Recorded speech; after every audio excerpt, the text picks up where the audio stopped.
the Keystone Clash, or hockey's Battle of Pennsylvania, or simply Flyers Penguins. But no matter the name, ever since Sidney Crosby's arrival on the scene, this rivalry is nasty. It's rough. It's about a genuine dislike for one another, with Sid the Kid often smack dab in the middle of things. For the Flyers, the mission is clear. Regular season ups and downs are in the rearview mirror. A victory now is all that matters. And there's added motivation for them. Last spring, the Flyers went on an exhilarating playoff run through 2 rounds. It ran into a roadblock in the Penguins. The Pens' 5-game conference final win ended the Flyers' Cup dreams, but it also fueled more intensity for the guys in orange and black to take on the Pens this year in a hard-fought season series. Now it's the playoffs, and with plenty of star power on either side, the stage is set for a potentially thrilling series. The postseason is here. It's the Flyers and the Pens, Game 1 next.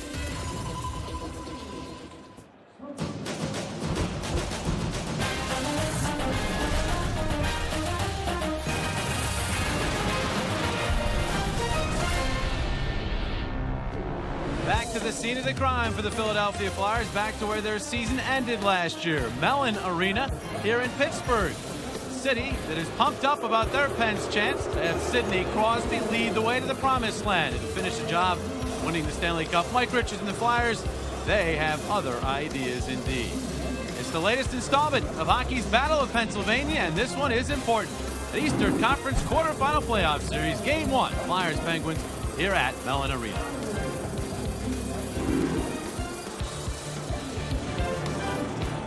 And a pleasant good evening. Welcome to Flyers Hockey here on Comcast Sportsnet. Along with Bill Clement, I'm Jim Jackson. Steve Coates joins us here in just a moment. Bill, what a way to get the playoffs started. Flyers Penguins, a series that perhaps many people would expect to be later on as it was last year. Why not have it in the first round? Nice way to warm up, isn't it? Even the Penguins coach, Dan Bilesma, who's a rookie head coach in the NHL, said this morning, he said, when these two teams meet, the Flyers and the Penguins, as he put it, there is built-in animosity, so it won't take any time to warm up. This will be hot from the opening face-off. One of the reasons for that animosity, history. When you look back at this series in terms of the postseason breakdown, 4 meetings, all memorable for various reasons. I think, though, Bill, the Flyers remember that one at the top, last year's Eastern Conference Finals. The Penguins won it. Flyers feel as though they're healthier and a better team right now this time around. I think the Flyers are as well. And when I look at the Flyers and the Penguins and compare the teams, to me there are way more similarities than there are differences, including the strength for the respective teams right down the middle. All season long for the Flyers, they went to their 2 24-year-old centers, Mike Richards and Jeff Carter, and said, look, we got to get you guys to get the job done, and they passed the test every time. Boy, did they. They have been the leaders for this club. In one game, perhaps Carter might have been a little off. Richards was there, vice versa, but they're expecting both of them to be strong here in this series. Well, they're going to have to be strong as well because they're going up against Sidney Crosby and Evgeny Malkin of the Pittsburgh Penguins. And from Mike Richards' standpoint, JJ, I really believe that this is Mike Richards' time of year, and he has to be mean. He has to play a nasty brand of hockey, which he is capable of. Everything else will fall into place for Mike Richards. The offense will be there. He has to be good defensively, but I think it starts with him playing a mean brand of hockey that he usually has no problem with. Jeff Carter, the number 2 goal scorer in the National Hockey League's regular season, has to generate scoring opportunities. How does he do that? I think as long as Jeff Carter takes 2 or 3 powerful strides, like he did right here, every time he touches the puck, he will be able to generate as many scoring chances against the Penguins as he did against everybody else in the regular season. Well, both of these guys certainly revel in a challenge, and there's no question there is a challenge here going up against the big guns of the Penguins. We talked with the Flyers captain, and Mike Richards appears to be ready. It's always nice playing against the best players in the world, and Sid not only being one of the most skilled, but he's one of the most competitive players in the league too. And when you have that combination, it definitely makes for a tough game, and that's what I think makes this rivalry so important and so much better for me, is that you have that one-on-one battle, and you have that battle with, him being one of the best players in the world, and Malkin being one of the best, and just to match up against these guys is a challenge for you, a challenge that I think me and Jeff Carter, who plays against Malkin, kind of embrace. You could hear that calm intensity in the voice of Mike Richards. This morning he was very intense, but as you would expect for the young captain, very determined in the task at hand. And he has to be, because these are two of the best players in the world. They have been dominant at times this year. When you're talking Evgeny Malkin and Sidney Crosby, they bring different things to the table, but they're outstanding either way. Well, neither of these guys scored as many goals as Jeff Carter, but they were the numbers 1 and 2 guys in the assist department in the NHL. Malkin led all point getters, and Sidney Crosby was number 3 in the point parade. Flyers have to be so careful of Evgeny Malkin on the power play. He sets up for the one-timer, and it's one of the most dangerous in the league. For Sidney Crosby, Mike Richards will try to get in his head, get under his skin, and throw him off his game. The one thing the Flyers want to focus on as well against both Malkin and Crosby is take away their speed in the neutral zone. This Penguins team should be feared. If they gain momentum between the blue lines, the Flyers will try to take away from them. And we asked Flyers head coach John Stevens, will matching lines be an important strategical element in this series? To a certain extent it will. We'll wait and see what they want for matchups, but I'm sure they have some concern about some of our guys as well, and maybe they want their players like Malkin, who's probably their best plus-minus guy on the ice, against a guy like Carter. We'll see. But I think it's going to have to be done by committee, just like it was against Washington last year. You can't just rely on 1 or 2 guys to play defense. It's got to be a team effort. Everybody's got to be responsible, because they are going to get the matchups they want in certain times in the game. But I think it's going to have to be done by committee. John Stevens is so right, and it's not only 1 or 2 guys, because John Stevens, without home ice, especially here on Pittsburgh ice, is not even sure of getting the matchup that he wants, so it has to be done by committee. And as we bring Steve Coates into the broadcast with that playoff beard really starting to look full, Coates, you like it a lot. You're talking about a couple of defensemen who could play key roles in this series.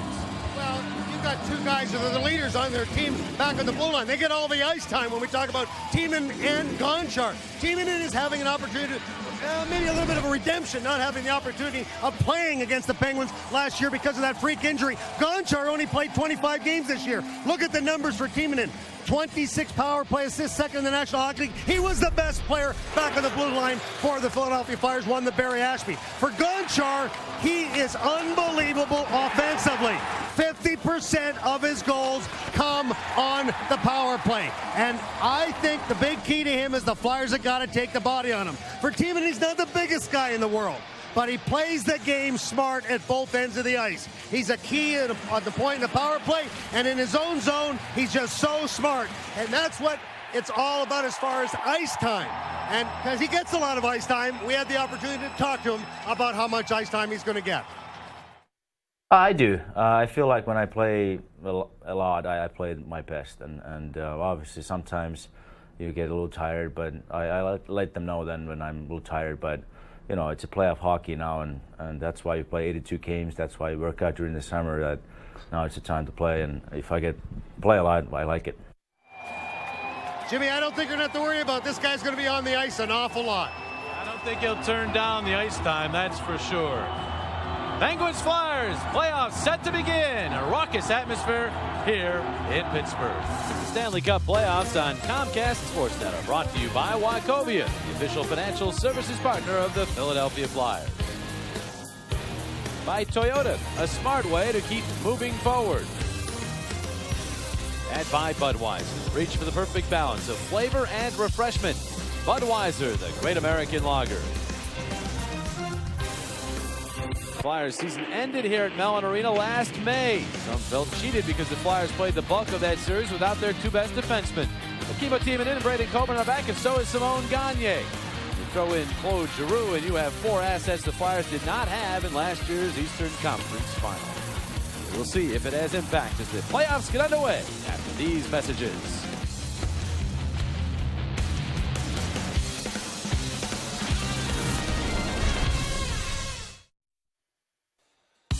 Tonight's Game 1 of the Eastern Conference quarterfinals is brought to you by Honda. Test drive a 2009 Honda today at your Honda dealer. And by Mountain Dew. Do the do.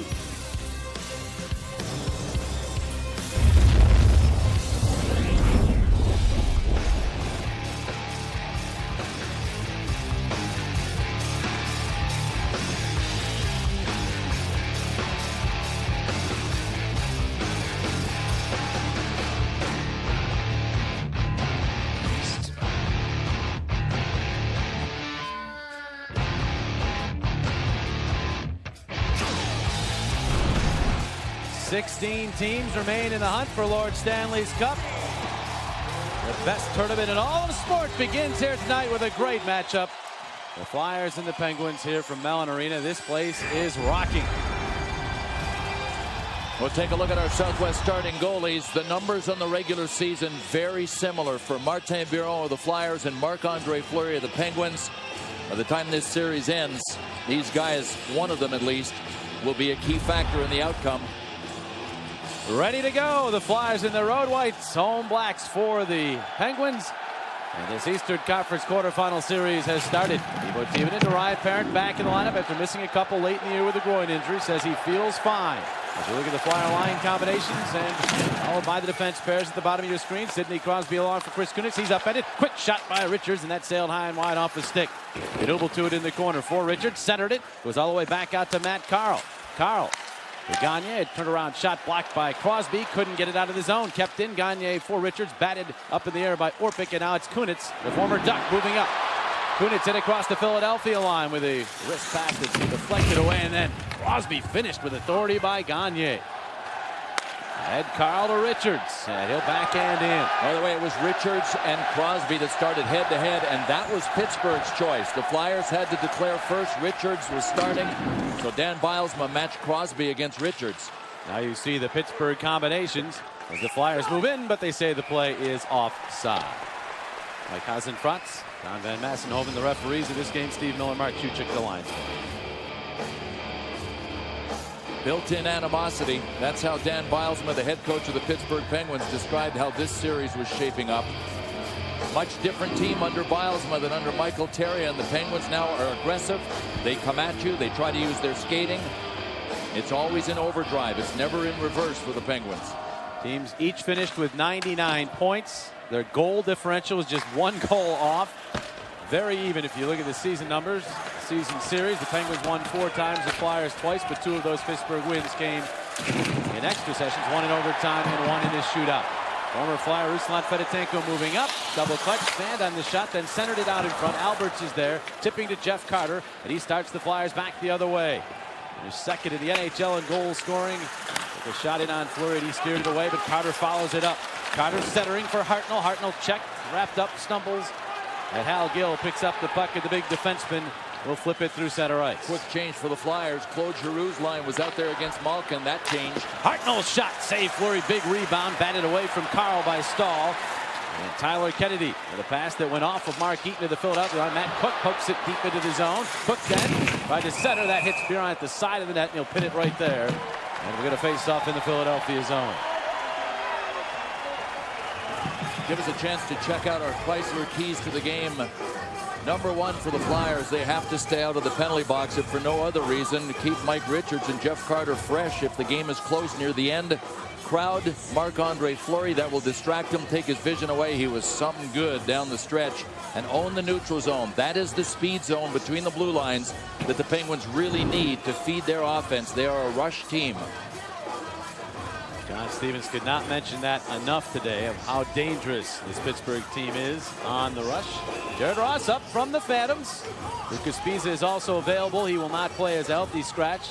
Andreas Nodal sent back to the Phantoms. The last player changes the Flyers made before these playoffs begin. Andrew Alberts with a pass for Powell. That's tipped away and controlled by Eaton. So this 4th line for the Flyers can now add a playoff game to their resumes. That's right, all 3 playoff rookies. The Penguins do not have a single playoff rookie on their roster. That puck bounces high in the air at the Philadelphia line. Finally controlled by Powell, and he'll drop it back to Randy Jones. 2.5 minutes in. Glad you could join us on Comcast Sportsnet. Andrew Alberts, an adventure in front of his own net. Only his 3rd career playoff game and a couple with Boston. But you notice how Andrew Alberts and Randy Jones spread the ice almost corner to corner to try to take away some of the Penguins' forecheck. Penguins clearing it all the way down. They wanted change. You can see the matching was happening early. That's part of a playoff series. Get into that rhythm of the line matchups and the matching by the coaches. Oh, don't forget, last change goes to the home team. So Dan Bilesma in his first opportunity as a coach in the playoffs. It's going to be interesting to see how we react. Here's Chris Kunitz moving up. He'll wind and blast. Save Biron, and no rebound. When Marty is on his game, Look for his ability to control the rebounds, and right there he did just fine. Watch also for him to be at the top of the crease, if not out of the crease. Part of the key for any goaltender is reading the options that the puck-possessing guy has. Kunis didn't have much of an option but to shoot there. So see where Marty Biron is kneeling outside of his paint, and sticky. He wants to be a big chunk of human Velcro. He was right there. Here's Hal Gill with a pass for Tyler Kennedy. Spins the puck deeper into the Philadelphia zone. Flyers after it there. Carl checked, and the Penguins come up with it. This is Kennedy in the slot. Stahl shot went high and wide. Jordan Stahl as hot as any of the Penguins down the stretch, had a 6-game point streak. And nearly had the first goal of the series right there. Big chop there, but he did fail to make contact with it. Stahl gets the puck to Kennedy, dropping it down low. Carter could not come up with it. Cook does. Cook trying to set her, turned back by Carter. Round behind the net for Stahl. Possession here by this third line of the Penguins, and this has been a third line that's been very productive. Kennedy, angle shot. Biron handles that with ease and covers up. We look at the virtuous scratches. Both of these teams relatively healthy. Ellie Cote is out. Darren Hatcher is out, but he's here actually acting as an assistant coach with the club. As you see, Zigomanis, the only injury for the Penguins, out with a shoulder injury. You know, it's very interesting about, we always talk about Crosby, we talk about Malkin, and then all of a sudden you see Stahl out there with Kennedy and Cook.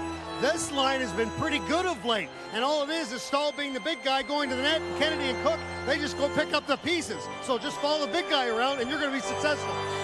What's interesting to me is the top 6 centers in this series are all 24 years of age or younger. Wow. Carter and Richards are 24, then Claude Giroux is 20, Malkin's 22, Crosby 21, and that veteran we were just talking about, Jordan Stahl, he's 20, third year in the league.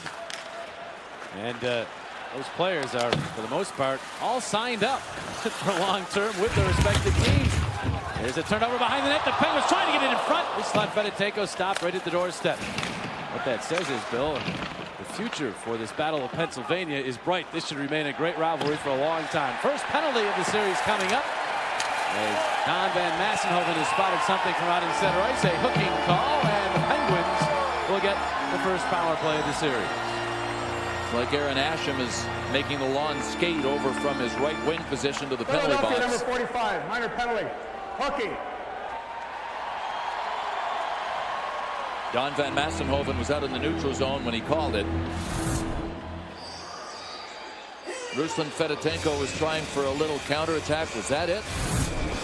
Well, that'll indicate to you right off the get-go that they're going to call these penalties right there. You just saw just enough. A little tug right on the arm, and Van Massenhoven is going to make the call. So that's indicating to both teams we're going to call the penalty. Well, more like a tap than a tug, but you're right. That does give you an idea, and the players will have to adjust. Sergei Gonchar, the key to this Pittsburgh power play. Everything goes through him. Keeps it in and finds Crosby. Crosby, down low, Malkin in front! It goes in, they score! Kunis was there, but it bounced free at the side of the net. Crosby and Malkin were both in the vicinity. Power play goal, the Penguins lead at 1-0.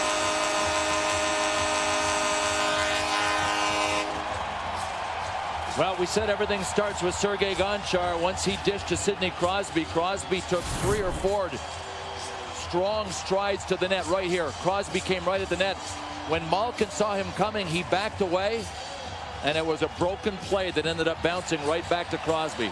That's just a fortunate play right there, because Malkin's really trying to get it out close, but then it all of a sudden ended up on Crosby's stick, and I think that fooled Marty Biron. He expected to get back out into the slot too. Ended up right in front of him to his left instead of his right, Marty.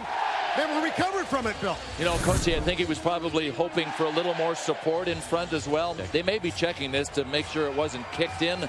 I thought Crosby got it with his skate and then with his stick. He made an effort to get it with his stick. I'm not sure he did touch it. And then, of course, the question would be, was there a distinct kicking motion? Marty Biron, I thought, did a really good job of sealing off everything down low. Oh. Off the post and then off Biron's skate. Another look at it. No problem. I definitely think it beat the net. As far as the kick, I didn't see the motion, but I think it went off the penalty. Malkin's pass actually was to Kunitz. There's 14 in front. Kunitz, when Malkin saw Crosby coming, give Malkin a lot of credit. He backed away. He was trying for Kunitz, and it went right back to Crosby. I still don't know if Crosby made contact with his stick. And there could be a kicking motion with the action he had with the skate. It would be negated if he made any contact with the puck with his stick. I didn't see any kicking motion. It seemed like he was probably surprised as anybody when that puck came off of the paddle of Biron right back to him. As you mentioned, Billy, Kunitz was the recipient or the potential recipient of that pass from Malkin, but Crosby's just going to the net. Great job here by Biron with the paddle, but look at the skate right here. Oh yeah, sure. Oh, this is really interesting because now that's a different look. I think you could make the case there was a kicking motion. And I think you could make the case that Crosby did not make any further contact with the puck. Look at this. I agree with you. That's a different look completely there. Okay, thanks, guys. Good goal on the ice. Thank you. I think there's a good chance that this will be waved off. Crosby might not have been trying. No, he said good goal. Yeah, wow. we overheard Don Van Massenhoven. Now he's going to announce it. Further review, the puck was not kicked in with a distinct kicking motion. Therefore, Wow. So they're ruling that it did not touch the stick, that it was off the skate and not a kicking motion. Boy, I'll tell you what. Someday we're all going to be on the same page with that kicking motion thing. It's tough. Because I don't think Sidney Crosby was trying to kick the puck into the net, but he was kicking it up to his stick. And then his stick never, at least according to the looks we got, made contact, which made that interesting. But it is a goal, and so the Penguins have struck first. Who else but Crosby to get things started? And on the power play as well. And the bottom line is this. Don't bother extending your stick to whack anybody or to hook anybody. As Aaron Asham did, you have to avoid doing that. Look out, Stahl in. Biron slides across to make the save. Net goes flying off its moorings, and now we've got a pile up in front, and there will be at least one penalty here as Van Massenhoven has signaled as such. Marty Biron and all of that craziness made a big stop. Look out for Matt Cook. He is the dangerous Penguin, the guy that Andrew Alberts went after. And boy, did we get a look at the powerful speed of Jordan Stahl. Yikes.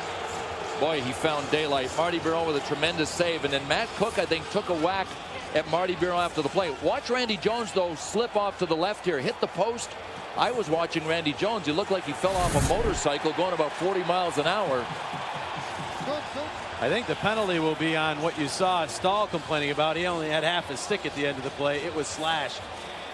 I think that's the original penalty. I was more worried about Randy Jones. As much as there's a marsh peg and that net can come off its moorings pretty easily, it still is very heavy. And you could see in that replay, he absolutely drilled. I mean, just absolutely lost control and had no control in hitting that pipe. Let's take a look at it again here. Look at that. I mean, his shoulders up, and he's been playing injured already, and he was very slow to get up. Coach, the old nets might have cut him in half. Oh, my goodness. Can you imagine if that net hadn't moved there? They have actually evened this up in terms of the calls. As you look at Randy Jones, Hartnell goes for roughing, and Cook. There is Cook picture. He's the guy the Flyers are going to have to pay a lot of attention to because Matt Cook is always hunting. And he's hunting to hit. And at 5'11", 205, when he hits hard. One of the matchups that we're seeing in this first period, as we anticipated, was the Penguins wanting big Jordan Stahl on the ice against big Jeff Carter. And if he gets that matchup, it will leave the Malkin line for Claude Giroux, Danny Briere, and Aaron Asham to contend with. We've talked about the Flyers' depth in scoring, the 6 25-goal scorers. Penguins 13 guys in double figures with goals. Now the power play has gone up, so there's more penalties than we've been told about up here in the booth. As Malkin circles with the puck. And his shot is blocked, bounces out to Letang. Letang all the way across for Malkin. Kimmo Timonen's on the limp. Not bad, though. Malkin across. Here's Letang. Alberts also got a minor penalty. That's why the power play for the Penguins. Here's Malkin. Winds, blast. Save Biron. The rebound. Ricochets to the corner. Kunitz able to gather, and they're set right back up.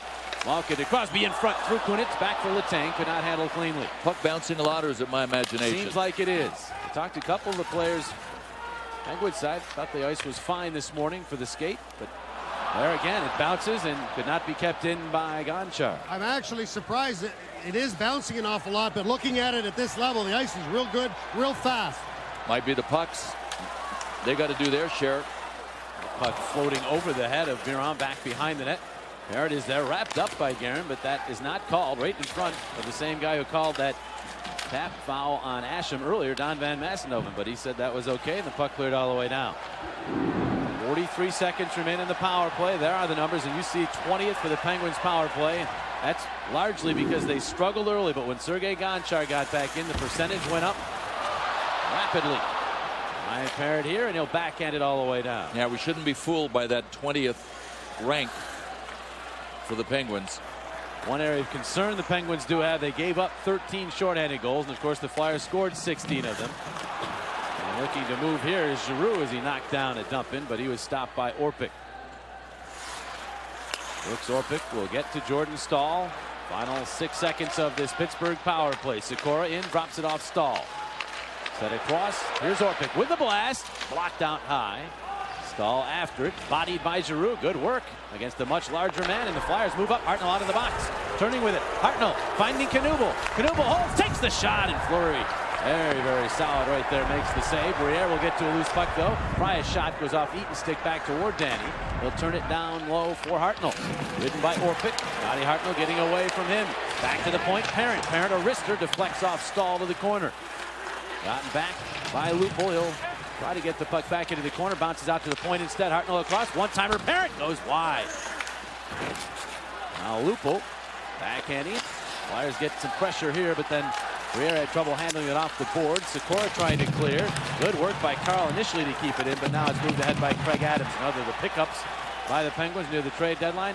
He is stripped of the puck. Lupul gains control.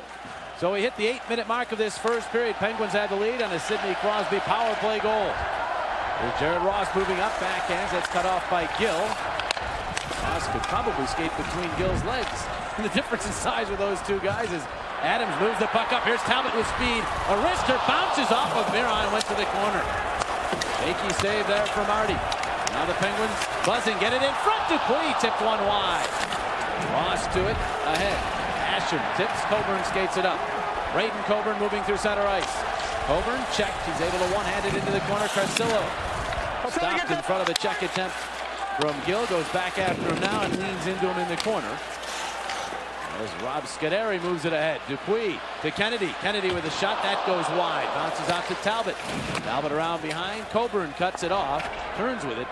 And banks it off the glass towards center. Picked up by Richards. Richards into the zone. Richards winds, fires, and that one off the post. Off the post, and then the safety netting and play is stopped. Richards beat him, but he found iron. At the other end, the puck ricocheting every which way. And finally into the net. Crosby has given the Penguins the early lead.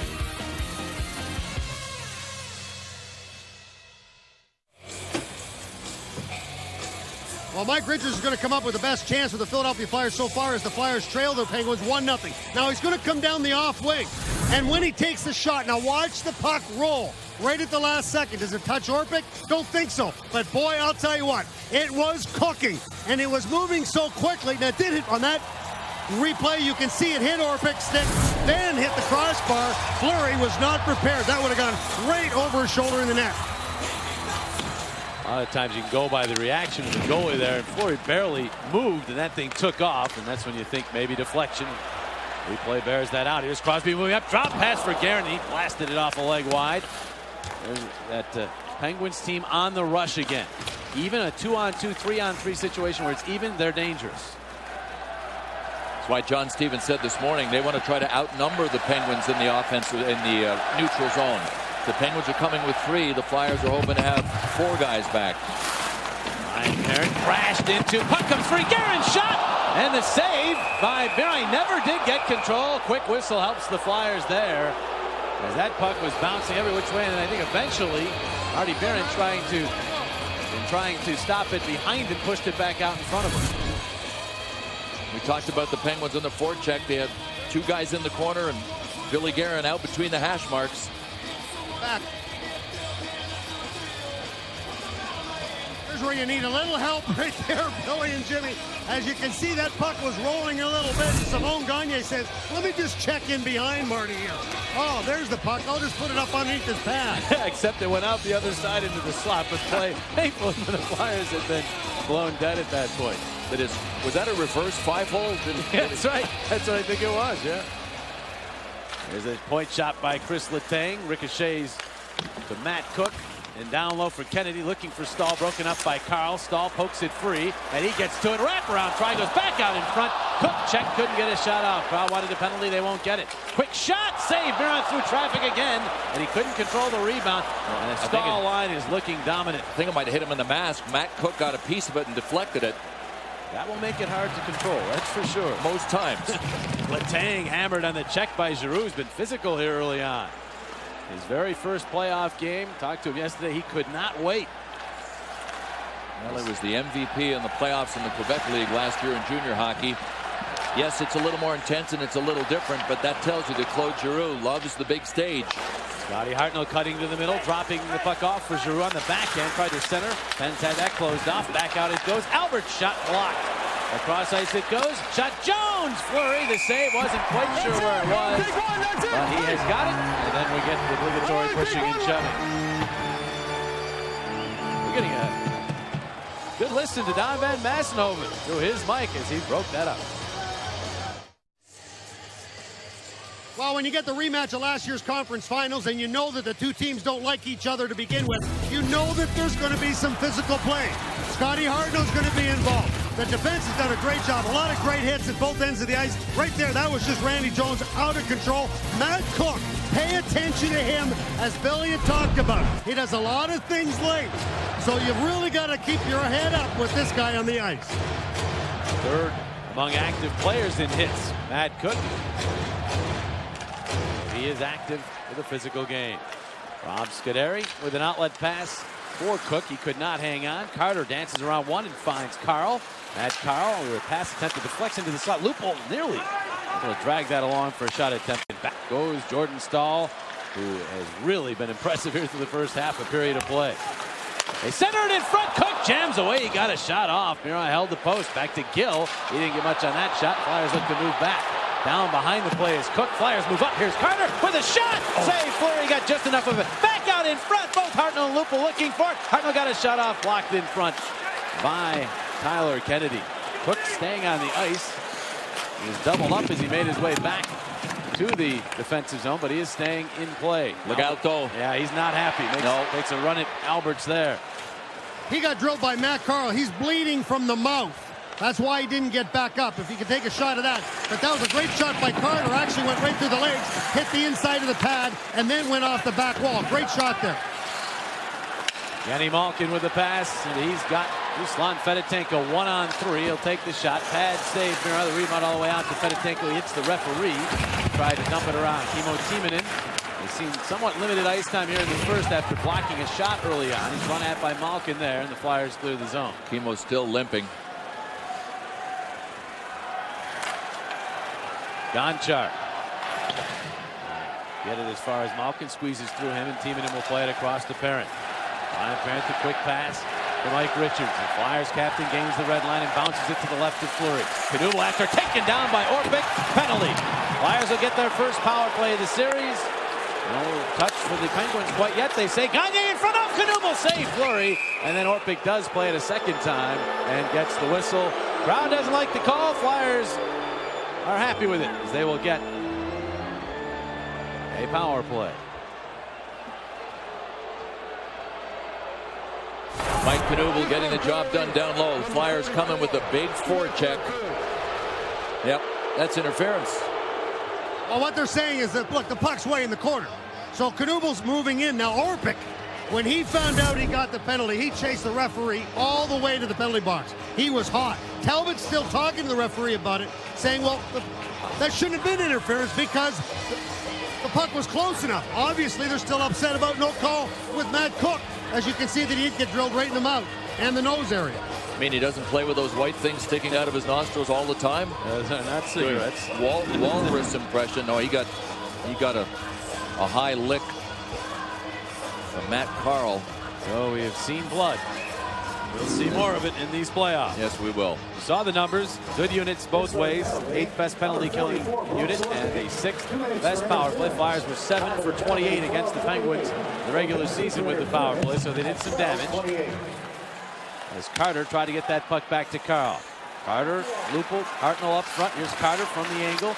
Didn't see a shooting lane and then was checked by Gonchar, and Craig Adams is able to clear. First to the puck will be Maxime Talbot.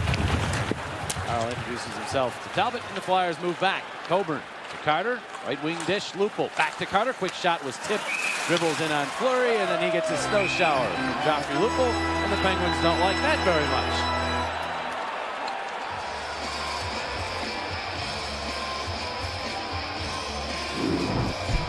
Ready, set, grow. Show your Flyer spirit by growing one for the team. The Flyers Beardathon is on. Grow your beard and invite your friends, family, and co-workers to pledge money for your playoff beard. Can't grow a beard? Well, support your favorite Flyers players as they grow their playoff beards. All proceeds benefit Flyers charities. Visit PhiladelphiaFlyers.com/beard for more information. Steve Coates, representing the broadcasters, has his playoff beard on its way. Point shot right off the draw by Richards, right into the midsection of Fleury. Fleury's been real sticky. No rebounds for the Flyers. Flyers power play. They will always look to take a quick shot, as Mike Richards just did there. Well, I'll tell you what, was Hal Gill mad at Lupul? Now, he's 6'8", Hal Gill, so he's going to clear the porch. Lupul, in trying to protect himself, got Gill right in the head with a stick. That really made him a lot madder, Gill. He chased him around a little bit. Turnover by the Flyers, and here's Cook moving up. Richards took a run at Cook, left Stahl, and fortunately for the Flyers, the puck did not find Stahl. He would have been in on goal. Now it's Gagne sending it deep into the Pittsburgh zone. Briere stabs it around for Gagne, playing his first playoff game in 3 years. Back out Timonen, dropping it off to Briere. Briere has a look all the way across. Richards shot! Fleury got across to make the save. He is so athletic. Quickness probably his best asset. Broken stick. Gill is without a stick. Gagne out to Timonen. Flyers probably want to work the other side of the ice. Gill is on the other side. There's Timonen down low and went off of Richards' skate, and Cook is able to clear. Good idea. Execution wasn't there. A little bit of confusion. I don't think Mike Richards thought that puck was coming to him. That last save by Fleury, it's part advanced scouting and just part reading the play. The pass from Briere over to Richards. Hartnell in after the puck. 18 seconds remain on the Philadelphia power play. Gonchar finds a loose puck and bounces it all the way down. Biron kept it away from Talbot, but the puck stayed in the zone, and now Coburn has to get it for Philadelphia as the Penguins set to get back to full strength. Coburn ripping it in. Bounce to the other corner. Eaton there. Ahead. Talbot trying to clear. Couldn't get it past Carter. Hartnell to it. Scott Hartnell. Nice moves in traffic. Knocked down. Gets back up still after the puck bounces off Orpik. He'll skate it up, and he'll get it into the Philadelphia zone. He needs to get off the ice. Biron playing it back into traffic, but the Flyers able to get away with that as Powell will lob it through center. We tick down toward 5 minutes remaining in this first period. Great pace. Lots of animosity. It's playoff hockey. Let's go Pens chant from this sellout crowd. Pens have had 107 consecutive sellouts here at Mellon Arena. Oh, good little play there by Claude Giroux, going one-on-one in the corner with Sidney Crosby. A pass up the middle makes its way to Claude Giroux. He was grabbed at by Kunitz. Got away with that one to knock him off the puck. And Guerin will drop to Crosby. Crosby in across the line. Dropping for Guerin. They work a little bit of a pick play. Guerin Engel's shot knocked down by Biron. Played by Parent to the wall, but right there is Letang. Crashed into by Powell. Parent follows up the play, getting to Carcillo. Carcillo will chip into the Pittsburgh zone as the Flyers affect the line change. Big hit on Sikora by Carcillo as the puck goes to center. Timonen winds it back in. Fleury knocking it down, keeping it away from Richards. It's Gonchar to Malkin. Malkin for Sikora, and he'll flip in. Cuts it off. Wasn't quite sure where to go. Finally made the right play, getting it to Gagne. In the middle, Knuble. Knuble looking for Richards. Richards pursued by Gonchar. Got it in front for Knuble. Had a stab at it, but it was poked away. Malkin for Fedotenko. He shuffles it all the way down. Alberts will play. Flyers are fighting for shots on goal and fighting to try to get to rebounds, but there haven't been many rebounds. Turnover here. Malkin steals it from Alberts. Got a shot up and ricochets around again. Boy, the Penguins charging the net. Seeing a lot of those pucks just bouncing around off of sticks and skates in front. what happened on their goal. Coburn ahead, misses Hartnell here. This is going to be icing on Philadelphia. Gill for the touch-up. Well, tonight on Sports Night, take a look at the tight ends in this year's draft class. See where the Sixers sit in the playoff race. And the Phils resume their series against the Nationals. Sports Night tonight at 10, only on Comcast Sportsnet. Of course, we send our best out to the entire Philadelphia Phillies family. And, of course, the family of the late Harry Callis. The legend passed away Monday. Had a chance to get to know him the last couple of years. He's a better man than he was a broadcaster, and he's as good as it got in terms of broadcasting. Chris Letang sending that puck in along behind the net. Here's Stahl. Centering off a stick in front. Cook taken care of. Still nudged one wide, but now it's Kennedy. This line really buzzing. In the slot. Stahl a shot, and Bira able to make the save. Back out it comes Letang. Letang trying to skate the puck in. Marked by Hartnell. Threw it down low. Hopped over Kennedy's stick. Eaton pitches. Gets to Kennedy. And the Flyers to the puck. And over. He's hidden by Cook. Another hits for Matt Cook. Flyers move up now 2-on-1. Knuble the dish to Richards. Richards winds. Looking to get it back. Knuble blocked. Second try also blocked as Eaton laid out and got in the way. Flyers get it back though. Richards. The pass. Now Hartnell in front. And that one off a stick into the safety netting. Hartnell into the goalie. And look out now. Here come all the Penguins after Scotty Hartnell as he collided with Fleury. I think Scott Hartnell's gone for a goalie interference penalty. That's Don Van Massenhoven delivering the bad news. So Scott Hartnell will have to sit. Matt Cook had to sit after getting his face squashed. Yep, it's going to be that kind of series.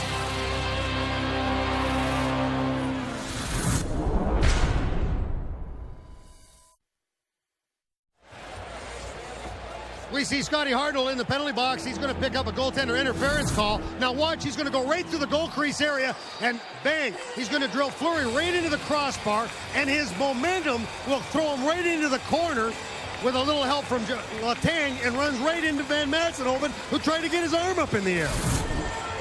Hartnell led the NHL in minor penalties during the regular season. He already has 2 minors in this game. So, power play number 3 for Pittsburgh. Crosby to the corner, ridden by Timonen. Malkin, important kill for the Flyers. The puck out in front, looking for it. Kunitz flattened it down and got it back to Letang. Dishes down low, and Timonen first tried to clear. That took a strange pop. And a huge hit by Kunitz on Richards, although Richards got the puck all the way down the ice. This Kunitz, big addition for this Penguins team at the trade deadline, along with Billy Guerin. That crash bang they didn't have. Crosby takes a hit from Timonen, got the puck back to Gonchar. Now it's Crosby to Kunitz, fanned on the shot, back off Letang, shot blocked. And that will go out to center on its own. Letang dropping to Gonchar. Final minute and 5 seconds of the power play. About 37 remaining in the period. Gonchar will gain the Philadelphia line. And dish for Guerin. Eric and Guerin come together. The puck pops free. Timonen pestered from behind by Malkin, so he could not move the puck. Now it's twisted free to Crosby. Out to Gonchar. Takes the shot. Redirected high and wide by Crosby. That was a slap pass from Gonchar and a beauty. Just went high and wide off Crosby's stick. They had a goal like that against the Flyers earlier this year. It wasn't from Gonchar, but Crosby with a redirection. Now Guerin a shot. Deflection goes wide. Malkin tried to center block. Timonen tries to clear. Gonchar will block it with his skate. And it goes for Malkin. 20 seconds remaining in the power play. Malkin holding on. Saucer pass into the middle, but it snuck through to Knuble, who cleared all the way down. That was not very Malkin-like. Top assist guy in the NHL. He just kind of flipped that out to right to Mike Knuble. 5 seconds remaining in the power play. Orpik drilling it in. Puck bounces free. Here's Lupul. He's got Hartnell with him as he's out of the box. Lupul up. Lupul with a shot blocked off by Orpik. And Fedotenko back to pick up the loose chain. Backhanded along. Alberts tipped it. Lupul tried to drag it along. Stahl would have none of it, and here he goes the other way. Jordan Stahl with the strength, then the pass attempt deflected away. Lupul has it. Still 10 seconds in the period. His home run pass for Hartnell. Hartnell trying to get there to cancel the icing.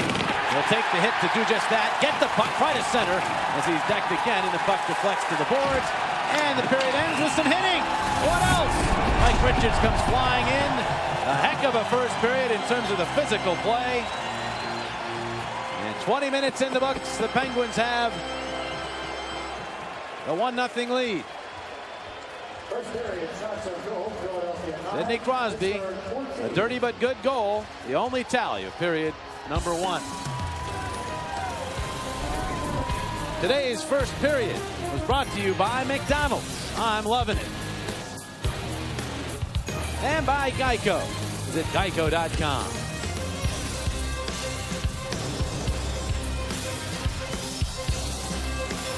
Here's what's coming up between periods 1 and 2. Coach's Corner, he'll visit with Ray Sherrow, son of legendary Flyers head coach and the current general manager of these Pittsburgh Penguins. We're from Michael Barkan and Al Morgani, the post-game live guys. Plenty of highlights and analysis as well. 1-0 Pens through 20 minutes. Coach's Corner is next.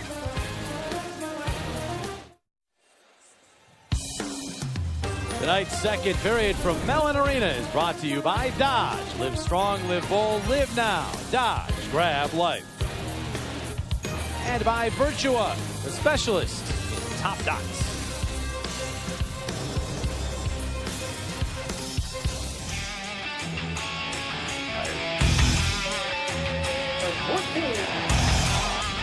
Pittsburgh Penguins and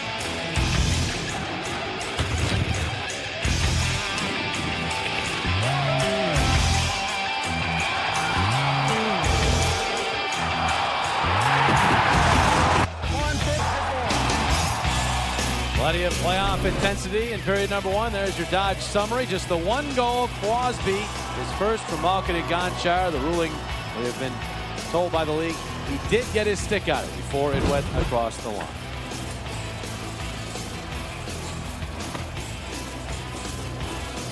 take a look at our numbers inside the game. The shots favored the Penguins.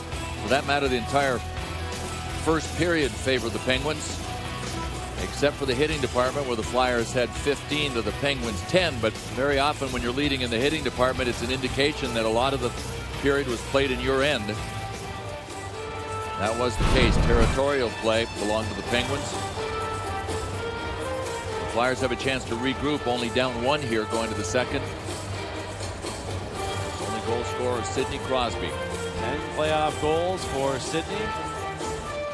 And you briefly saw the number before that. Flyers, they're used to this position. They have not been ahead after one all that often down the stretch. They've been able to overcome it in many games, and they're going to have to do it here this evening. 20 of the last 24 games, they have been either tied or behind with the 1. John Stevens said before this game about the series, he said, we have to be good defensively first. And I think that's where the Flyers need to really focus on. They did not control the neutral zone the way they wanted to. Jordan Staal especially got big heads of steam up coming through the neutral. Mike Richards was his feisty best. Had a couple of good shots, dinged one off the post. Dan Bousman, his first ever playoff game as an NHL head coach. Penguins 18-3-4 under his guidance after placing Michel Therrien. And it was sort of a confluence of things. Bousman took over, changed the atmosphere. They picked up Kunitz and Guerin, and they also got Sergei Gonchar back from the injured list, and all 3 have contributed. I think the 2 players that benefited the most from Bousman coming in, replacing Michael Therrien, of the goalie Marc-Andre Fleury and the 20-year-old center Jordan Staal. They picked up their games noticeably under Bousman. Second period underway. Flyers trying to get into some kind of rhythm here. They send out Powell with Knuble and Richards to start. Teaming in. Good to see that he is out there. He was limping through much of that first period. As Parent will get to Knuble. Knuble forced back by Kunitz. Parent takes a hit from Guerin as he spins the puck to the other side of the ice. Powell is there, dropping it to Timonen, and now Parent. Ryan Parent, who got some playoff time in with the Flyers toward the end of their run last year. In fact, it was against Pittsburgh. Ahead, here's Richards with the pass, hits a cutting foul, and he backhanded it wide. It perhaps glanced off of Fleury. Now in front, Fleury with the save on the redirection, and the Penguins move the other way. Cook for Staal. Staal the shot, and that's handled by Biron, and no further play. But Darryl Powell put up on the line with Mike Richards. and Mike Knuble to start the second period. And that's Darryl Powell's bread and butter move. Pull it to the backhand and try to get to the post with the puck before the goalie can get there. Well, we're seeing a lot of different line combinations. Now you're seeing Briere come out with Asham and Carter in the middle. So maybe John Stevens, like you had talked about earlier, they're making Bilesville really work at how he's going to match these lines.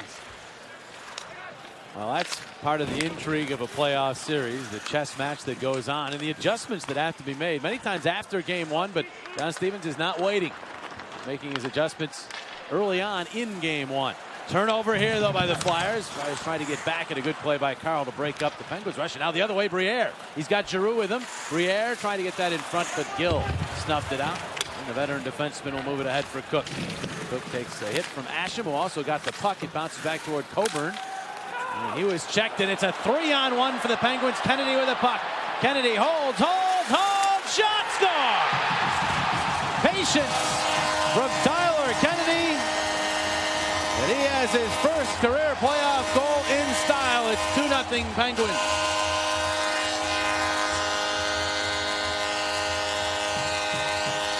Tyler Kennedy didn't get much on this shot. I'm not sure it didn't deflect. It found some daylight, but Tyler Kennedy could afford to be patient because he had two players with him.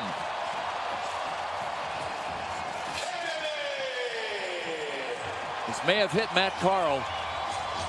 It did a little bit off of Matt Carl. Matt Carl tried to stay in between both Cook and Kennedy. As right here, you're going to see him move into the middle, and then he just slips the puck, and Carl kind of jumped in front of Biron right at the last second, and it went right through the 5-hole. So the task becomes more difficult for the Flyers, down 2. And it was a turnover near the blue line of the offensive zone that led to the difficulty. By the way, John Stevens had pulled Jeff Carter off quickly after that faceoff to keep him away from Jordan Stahl, and Claude Briere had come on the ice. Claude Giroux, at least. They do look alike. About the same size. There you go. Oh, Albert's sending the puck over here, but he poke checks Guerin, and that causes an offside. Leslie Goodell with a playoff update. Thank you, JJ. Well, goals everywhere. Hurricanes at the Devils, and an unassisted goal by Mike Mata. This is late in the first. The Devils strike first by taking a 1-0 lead. And then down in D.C., the Rangers at the Capitals. Caps on the power play. Alex Ovechkin putting the Caps on the board first. Power play goal by Ovechkin makes it 1-0 Capitals, but the Rangers answer right back. Scott Gomez follows with the goal as well. So it's all tied up in the nation's capital. JJ, back to you. All right, Leslie, thank you very much. Playoffs underway in earnest. 16 teams. One of them will win 16 times to get the Stanley Cup. Carcillo a shot here off the stick, bounces across to Timonen. He finds Ross. Ross for Carcillo. Carcillo, his first career playoff game, ridden by Mark Eaton. The Flyers getting some help. Powell back along for Parent. Parent, a shot went off the glove of Ross, and then it's corralled by Letang. Not a whole lot of size on the ice for the Flyers. You're talking about Carcillo, Ross, Powell up front. But they were in the offensive zone for most of the shift. There's Timonen. Back for Knuble. He'll let it go to Parent. Ryan Parent. Mike Richards out with his usual line mates. Knuble and Gagne. Richards is checked. Kunitz the steal to Guerin. Guerin trying to set it. That bounces behind the net. Crosby. Richards crashes into him. The puck bounces free and Knuble moves up. He's 1-on-3 at the moment, so from the red line, he's just going to flutter one into the Pittsburgh zone and try to chase. Takes Scuderi into the boards. Gill is there getting it past Gagne out to Crosby on the rush. And it's a 3-on-2 developing, but the pass off the mark. Coburn will steal. Knuble chopping at it. Second crack at it. He softly got it into the Pittsburgh zone, but right back come the Penguins. Kunitz. Poke check by Carl. Hit the other way, but Knuble there to clear. Well, we talked about the Penguins being more aggressive under Dan Bilesma. They don't give you much time to breathe once you have the puck on your tape. Brooks Orpik. And the red line will wind it in. Biron will stop it. Play it ahead. Briere all the way across Knuble, and now Giroux with speed.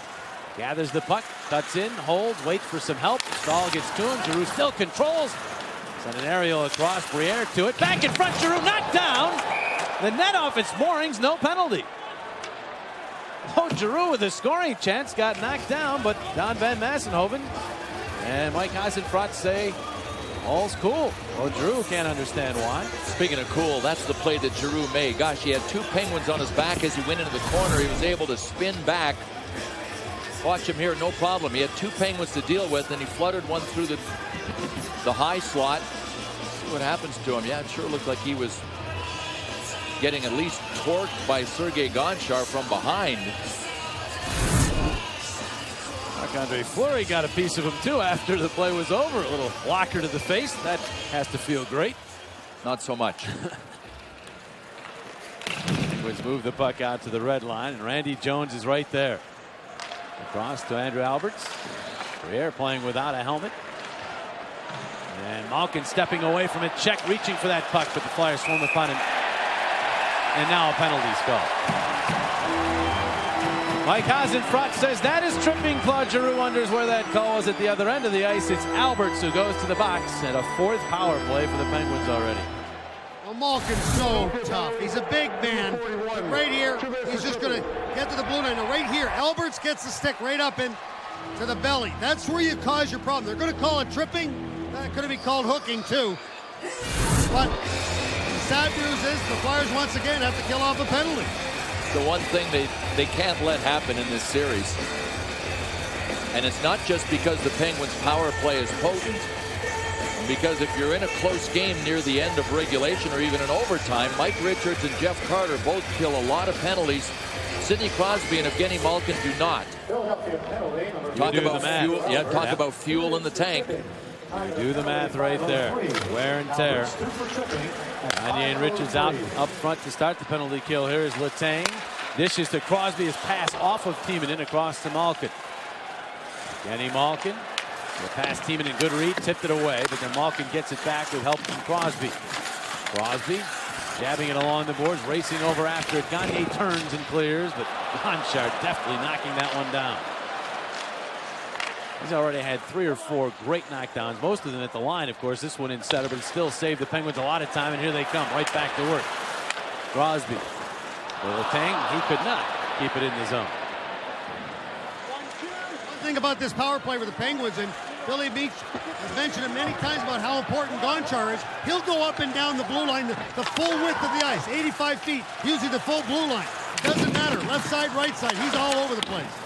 A lot of times he has to, because Chris Letang, who has the puck right now, drifts all the way in. Look where Letang is. So Billy Guerin has dropped back. Flyers come away with the puck. Jones moving up. Hartnell joining. This is a 3-on-2 with the forward being back. Flyers will try to make something of it. Hartnell all the way across. Carter backhands in front. Jones going to the net, but it deflected on through. And now the other way come the Penguins. Malkin roaring out to center ice. Malkin in a cross. Dances down to the circle and then turns back with it, but no one home for the Penguins. Now to go to center. Carter reaching for it, but the Penguins there, and Carter got a piece of Orpik's hand, and he takes the glove off in pain. No penalty there. Knuble ramming it off the glass and all the way down. 18 seconds left in the power play.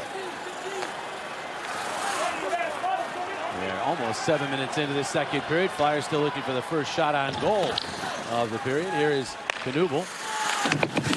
Now behind, got through Guerin to Coburn.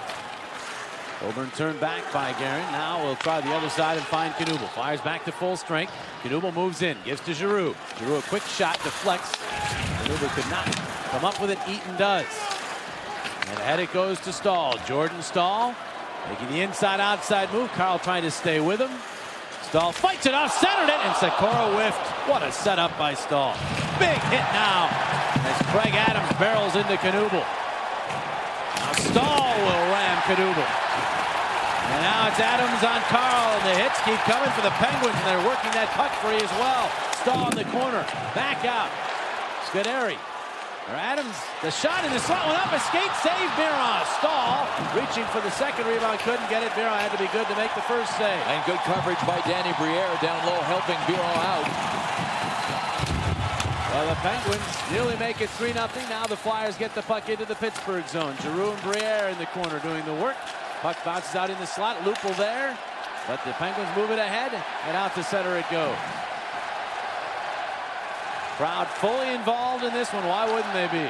Team with a 2-0 lead, a 16-9 shot advantage, and they are swarming. Well, the fact that the Penguins are really bringing the hitting game to the Flyers, too, is really keeping this crowd alive.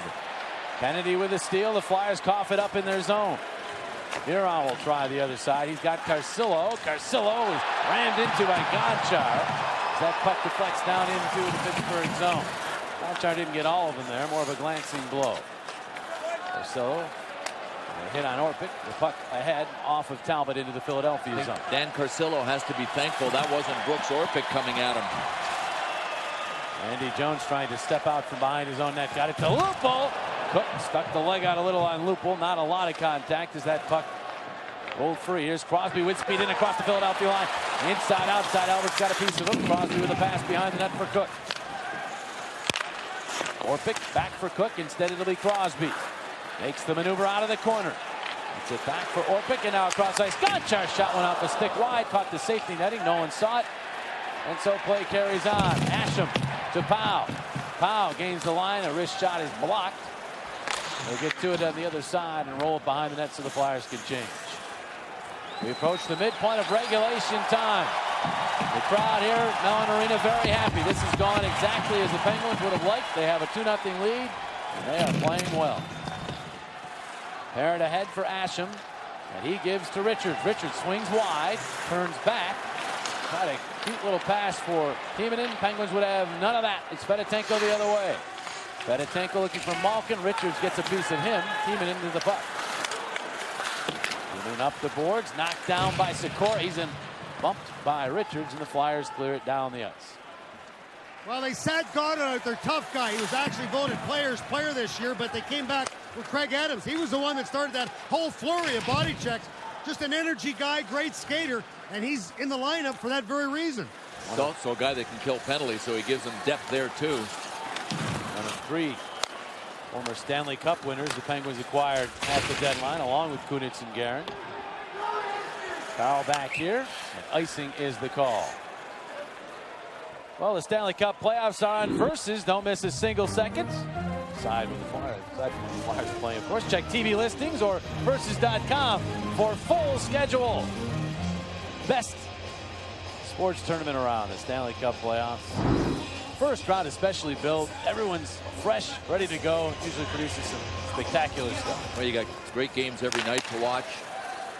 That shot from Coburn deflected and fluttered behind the Pittsburgh net. Flyers still looking for shot number one of this second period. Mark Eaton, Wilmington, Delaware native, with a pass to Chris Letang, and the diminutive defenseman sails one in. Coburn wrapped up with Guerin. Asham is there ahead. Gill trying to use his reach to keep it in the zone, could not. And offside is called. 9:03 to go in period number 2.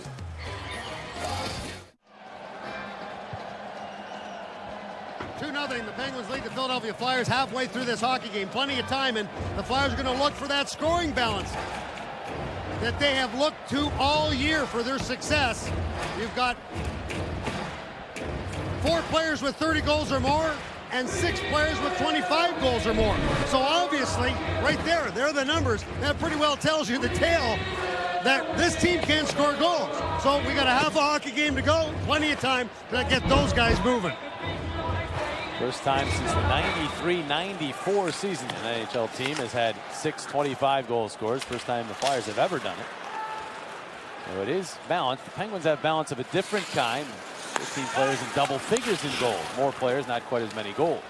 Either way, you're talking about 2 teams with firepower. And as Chris mentioned, the Flyers are going to need theirs here. The turnovers in the neutral zone, Bill, are becoming a problem, and it has to do with that checking from the Penguins. Well, the one thing that could get the Flyers back in this game quickly is a couple of power plays. For that to happen, the Flyers have to play in the Penguin zone. You wear a team down, tire people out, they're going to grab you or hook you or trip you. There's Kennedy moving in. His shot. Save made by Miron, and he'll cover up in front of him.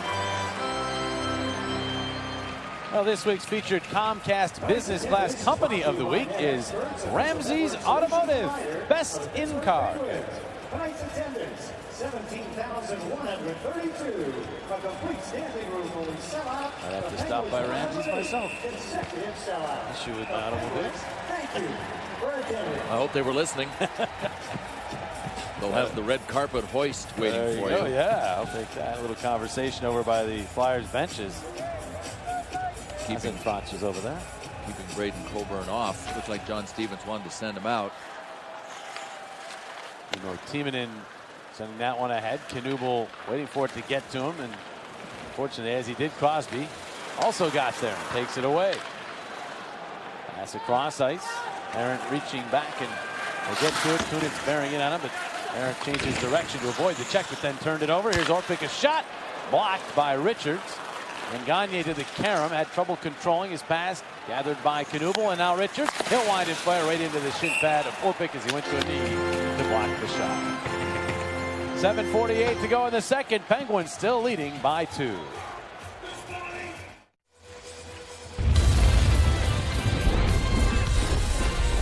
Well, this is game 1 between the Flyers and Pens, and when you look at the importance of game 1, 2/3 of the teams over the last 10 years that win game 1 win the series. 12 of 15 last year. The Flyers lost game 1 in each of their 3 series last year. Came back to win 2 of them, so it can be done. But as you see there at the bottom, much more likely to win the series if you win the first one. You know, Timonen during the break was testing out his leg as he blocked that shot early in this game, and that one ricochets in on Fleury as Powell sent it toward the net, went off a Penguin skate, and Fleury had to make the save. That is credited as the first shot of the period for the Flyers. There's Kimo. He's come out even when it wasn't his turn to take a shift. Come out and looked like he was bending both legs, trying to get him loosened up. He took a couple of hits, one against the boards, and he also blocked a shot in the first period and limped off both times. Of course, we've seen Kimo limp off the ice a lot this year. He just keeps on going. He's a warrior. Last year, of course, had the problem with the blood clot, which forced him to miss all but the final game of the series between the Flyers and Pens. Well, that's us at the top of the screen, along with our great crew here from Mellon Arena. Game 1 of the Eastern Conference quarterfinals between the Flyers and the Penguins. Glad you could join us here on Comcast Sportsnet in high definition. We're available. Watch the Battle of Pennsylvania. The Penguins fans about 2 months ago thought perhaps their team wasn't even going to make the playoffs. Now here they are, a 4th seed, opening at home. John Stevens knows this is a different team.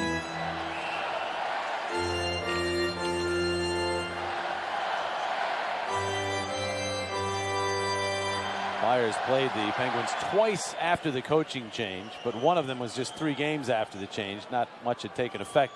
Actually gave the Penguins their only regulation loss here at Mellon Arena under Dan Bylsma when they came in here and won 3-1 in March.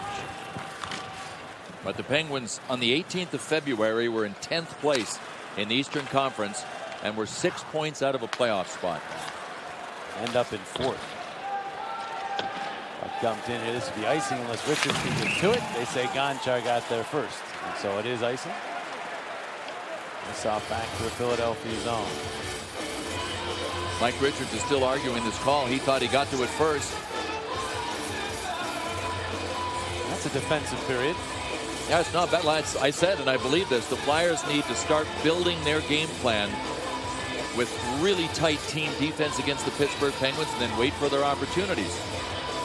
We'll say this, the Flyers need the next goal in this hockey game. They get it, and they're right back within 1, and Penguins could have some concern, lose a little of their swagger. Otherwise, they fall 3 goals down, and you have a mountain. So, absolutely. Huge next goal. Here's Crosby stopping the puck for Gonchar. He'll backhand in, and Timonen's back to control for Philadelphia. Flyers disrupting in the neutral zone now. See, Sidney Crosby had no room. They just had to chip it in, and the Flyers were able to get it and come back. But then the Flyers turned it over. Then the Penguins turned it over. Here we go. Good checking both ways. Here's Briere moving in. He'll turn and just rip one in. Fleury boxes that one around a little.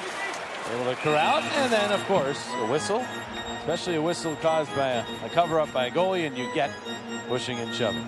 Well, the Flyers are hungry for more playoffs. They come home to take on these Penguins Sunday, April the 19th, a 3 o'clock start, and then Tuesday game 4 is the 21st. 7 o'clock. Don't miss any of the Flyers hockey action as they battle their cross-state rivals. Call 215-218-PUCK or visit PhiladelphiaFlyers.com. This last play looked kind of innocent. Marc-Andre Fleury was able to control the rebound, but the Penguins have done a great job, just as Brooks Orpik is doing right here to Mike Richards, of boxing the Flyers out. Fleury has not left any rebounds, I don't believe.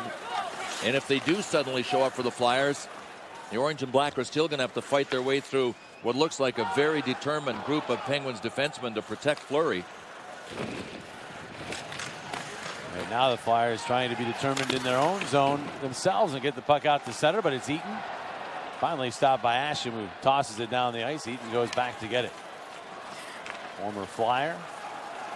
Flyer fan growing up down in Wilmington.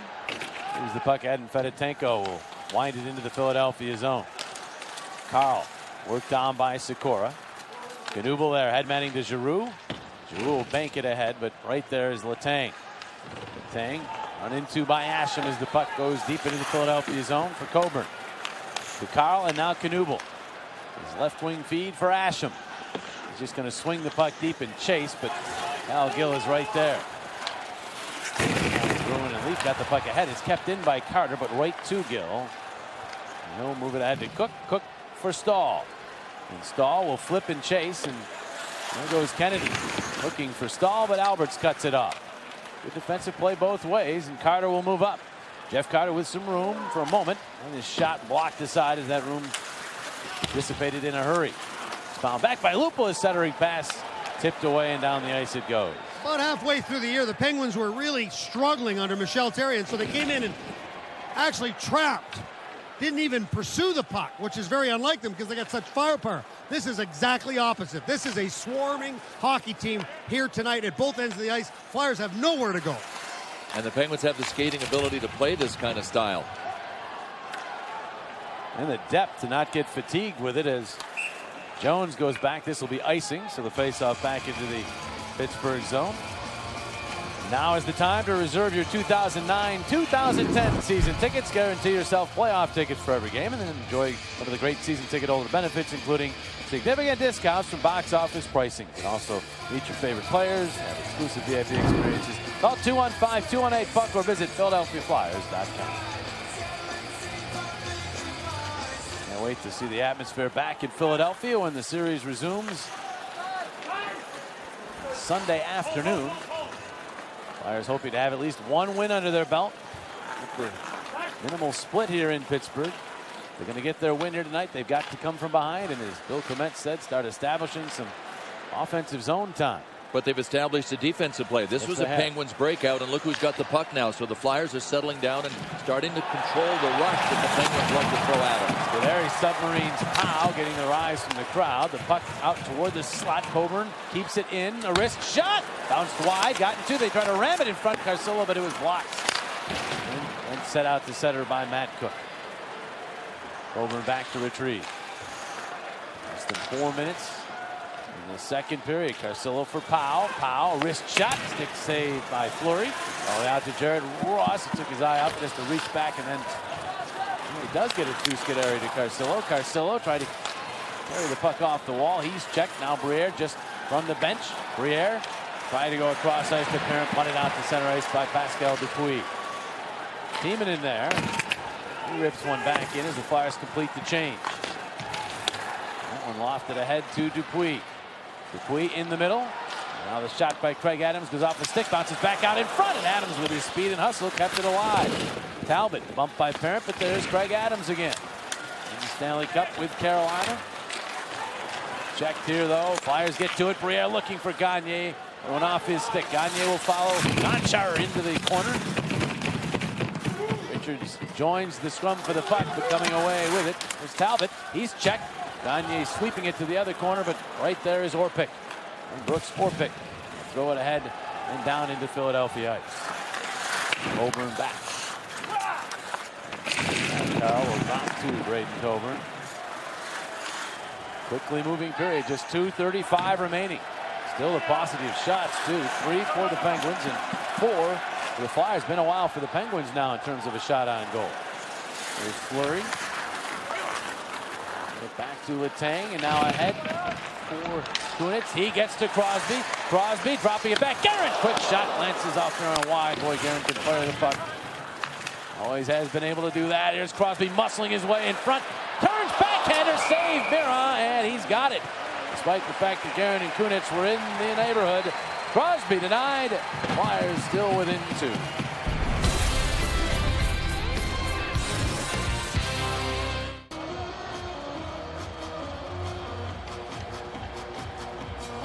Net newsroom update from the Rangers-Capitals game. Late in the second, Rangers with the 3-1 lead, but Nicholas Backstrom with a nice pass to Victor Kozlov pulls the Caps within 1.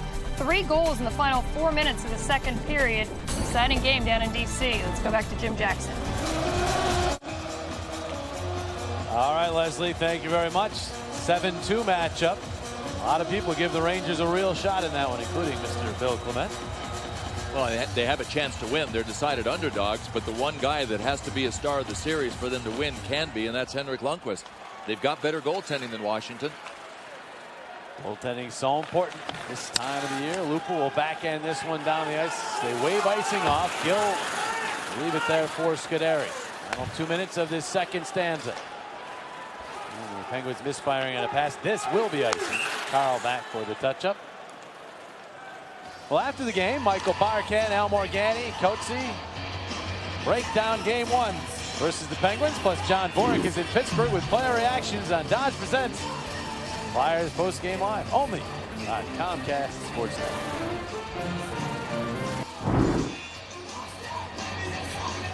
Post-game show is very interesting in the playoffs. All the analysis. And that's the thing about the playoffs. Any play could be the key play, not only in the game, but in the series. So you analyze everything. And of course, you hear the post-game press conferences as well as part of the post-game show. Parent with a hit there on Tyler Kennedy. Kennedy gets back up. Puck comes out to Timonen. Calmly ahead for Briere. Little tweak here to try to generate some offense by John Stevens, putting Briere up with Mike Richards and Simon Gagne. Briere having his hands full trying to get that puck to center. It finally does squeeze through the neutral zone. Nice play from Gagne to Briere, leaving it off for Richards. Richards trying to get it back to Gagne off the skate. Gagne turnaround shot. That one off Orpik and wide. Teaming in for Richards, knocks it down with his leg. Tries to get away from Gonchar. A little bit of a hold there, but not called. Puck back to Timonen. He'll float one in front. They jam for it. Richards, a shot blocked. Off of Cook, not out of the zone. Timonen will send it in along the wall. There's Briere. Trying to center, but that one wound up going to the corner. Down went Orpik as Gagne, and he came together. Gagne to the puck, to the slot. Quick shot, save, Fleury, rebound. Richards digging for it. It was loose, but jammed out of harm's way. Coburn for Richards. Good pressure from the Flyers here in the final minute of the period, but the puck finally bouncing free to Orpik. And he will move it through center and down into the Philadelphia zone. Hart will try to check, got knocked down himself, but now he has the puck and finds Lupul. Lupul cutting on in, did not get a shot off. And then he's hammered by Orpik. Puck free though. Shot in front. Hartnell went off of Lupul and wide. Penalty upcoming on Pittsburgh. 11 seconds remaining in the period, and Van Massenhoven is called elbowing, and the Flyers will get a power play. But this is how you generate attack and end up on the power play. This was the best minute and a half of the hockey game so far for the Flyers. Minor penalty. Elbowing. Elbow on Brooks Orpik, but the Flyers had just about 90 seconds of play in the Penguin zone. Well, let's take a look at our Wachovia great check of tonight's game. And it's a new father. As Kunitz is going to take out Mike Richards pretty good. Right along the wall here, you can see that it was a clean check. He had the shoulder down. Kunitz, wife,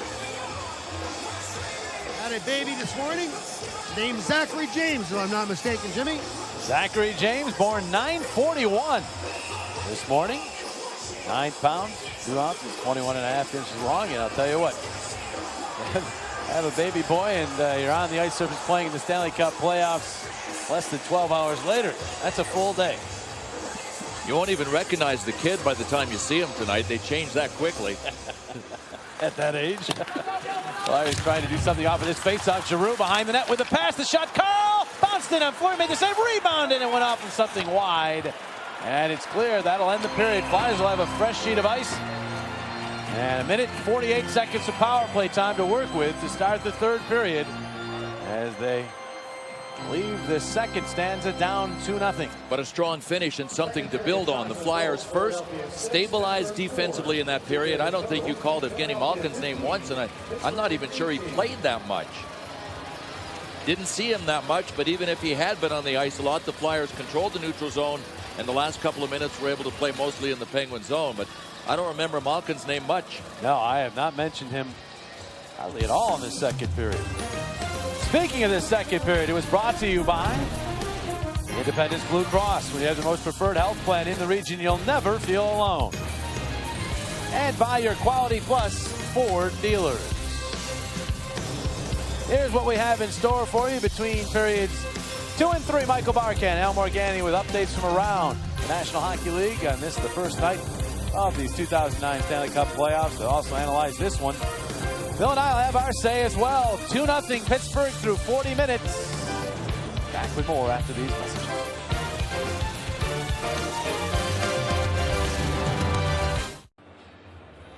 Penguins 2, Flyers no score as we await the start of third period action here at Mellon Arena. We do know this for sure. We'll all be back here for game 2 of this series on Friday night.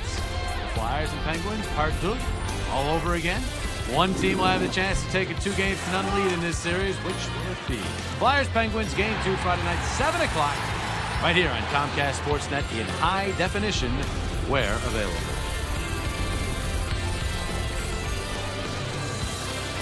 And welcome back, Bill. The first period really was all Pittsburgh. The second period, Flyers seemed to make some adjustments and settled things down a little bit and got things back to where they wanted it.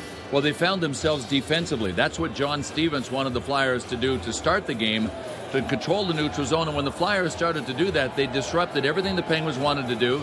Then the Flyers started to play more in the Penguin zone. The only thing that was missing in that period was a goal at the end of it, but they get to start the third with a power play. But the Flyers really started playing the game they wanted to play in the second, not in the first.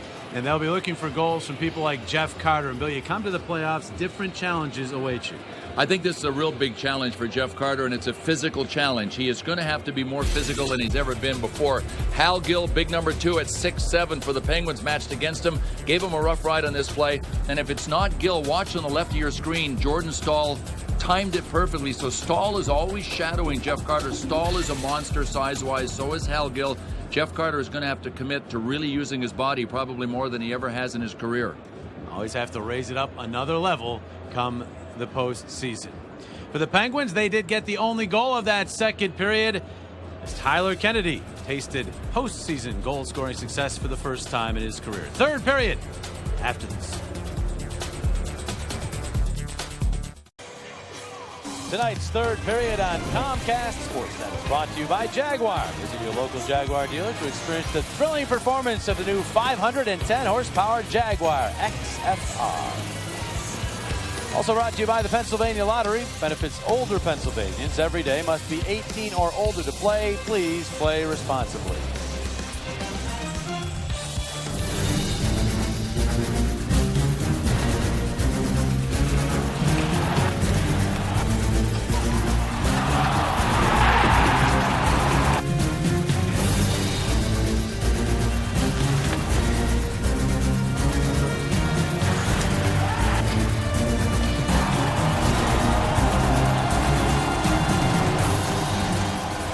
Summary, just one goal again. And again, it was Pittsburgh. Tyler Kennedy from Staal early on in that second period, giving Pittsburgh the 2-0 lead. We go inside the game presented by Dodge.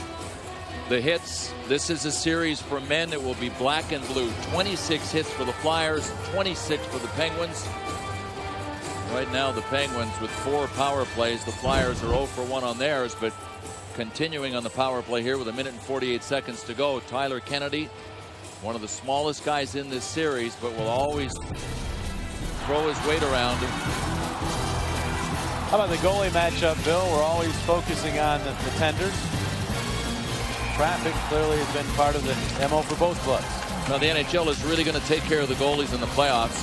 There was a memo circulated telling all of the teams that goalie interference, taking advantage of goaltenders in their space, will not be tolerated. And you saw that Scott Hartnell in the first period got called on one. Saw those numbers from Marty Mira all last year when the Flyers lost Game 1 3 straight times. In fact, going back, they've lost 5 consecutive Game 1. Games 1, I guess you'd say. And Andre Fleury been good. Game 1, at least at home. The Flyers very much in this game. As Bill mentioned, this power play to start the third period. 1:48 remaining on the Orpik penalty. Coachy, big opportunity. Well, you got to come after this guy, Fleury. Now, Fleury is a guy that obviously is maturing now. But I think they rushed him. When they brought him in as an 18-year-old, the #1 pick, they figured, okay, they'll just throw him right in the net. It doesn't work like that with especially young goalies. But now he's growing up. He's maturing, and he's getting better and better. But the bottom line is you got to shoot the puck. You got to get pucks on him. They'll try to do just that with the man advantage here, but a pass from Richards intercepted and cleared all the way down by Scuderi. Barron hit the back of the net for that pass attempt. Richards ahead. Gagne in heavy traffic. It bounces free. You see the Penguins pressing even when they're down a man. Now Briere enters the zone to Gagne. Quick pass. Richards shot off the post again. Second time in the game, Richards has found iron. You just think about it. They both go in. This is a tie hockey game. Crowd still oohing because that one was heard throughout Mellon Arena. Timonen from the red line. Dumps and Knuble chases. Brown through Gagne all the way out. Timonen cannot keep it in. Kimo taking a shot off the leg. He's also been hit and seemed to torque his leg. Does not seem to be moving as well as he normally does. Here's Richards moving up. Richards gains the line and then drops it back. Carl for Carter. Carter, quick shot. Save, Fleury, rebound, Lupo. Save, and then the third carom goes to Gonchar, who got it past Carl and down the ice. First time we've seen Jeff Carter in the position to unleash that terrific wrist shot of his, and one of the few shots that Fleury couldn't control a rebound on. Here he comes again, and there it is again. Fleury the save, rebound again. He struggled with it, but Penguins stay with the puck, and Dupuis clears all the way down. He had a couple of big saves there by Fleury as Jeff Carter had the opportunity to let that quick wrist shot go. Give Lupul a lot of credit. He had to wait for that puck that was way in the air to be able to hit the ice, and he whacked it simultaneously. Great hand-eye coordination by Joffrey Lupul. Power play is over. Penguins moving up, and they'll just bounce one into the Philadelphia zone. Well, unsuccessful the power play in terms of getting a goal, but it was a well-orchestrated power play. Scoring chances, hit a post, just didn't go in. Just lacking the finish. Here's Giroux. Giroux set it in front, cut off by Kunitz, but right back to Giroux for a shot. That's batted away in front. They were hoping for a deflection there from Powell. Didn't get it. Crosby turns it over. As Giroux to the corner, wrapped up by Kunitz. Stays with it, taken down by Kunitz. In comes Powell. He's got an arm around his neck from Eaton. His helmet pops off. And the puck ahead to Crosby, who rifles it across for Letang. I think Chris Letang. Scott Hartnell's going to visit the sin bin again, perhaps. Crosby's shot, save made, Mira, and now the penalty will be called as Parent gets to it. Letang banged up on the check by Hartnell that will send him to the penalty box for the third time in this game.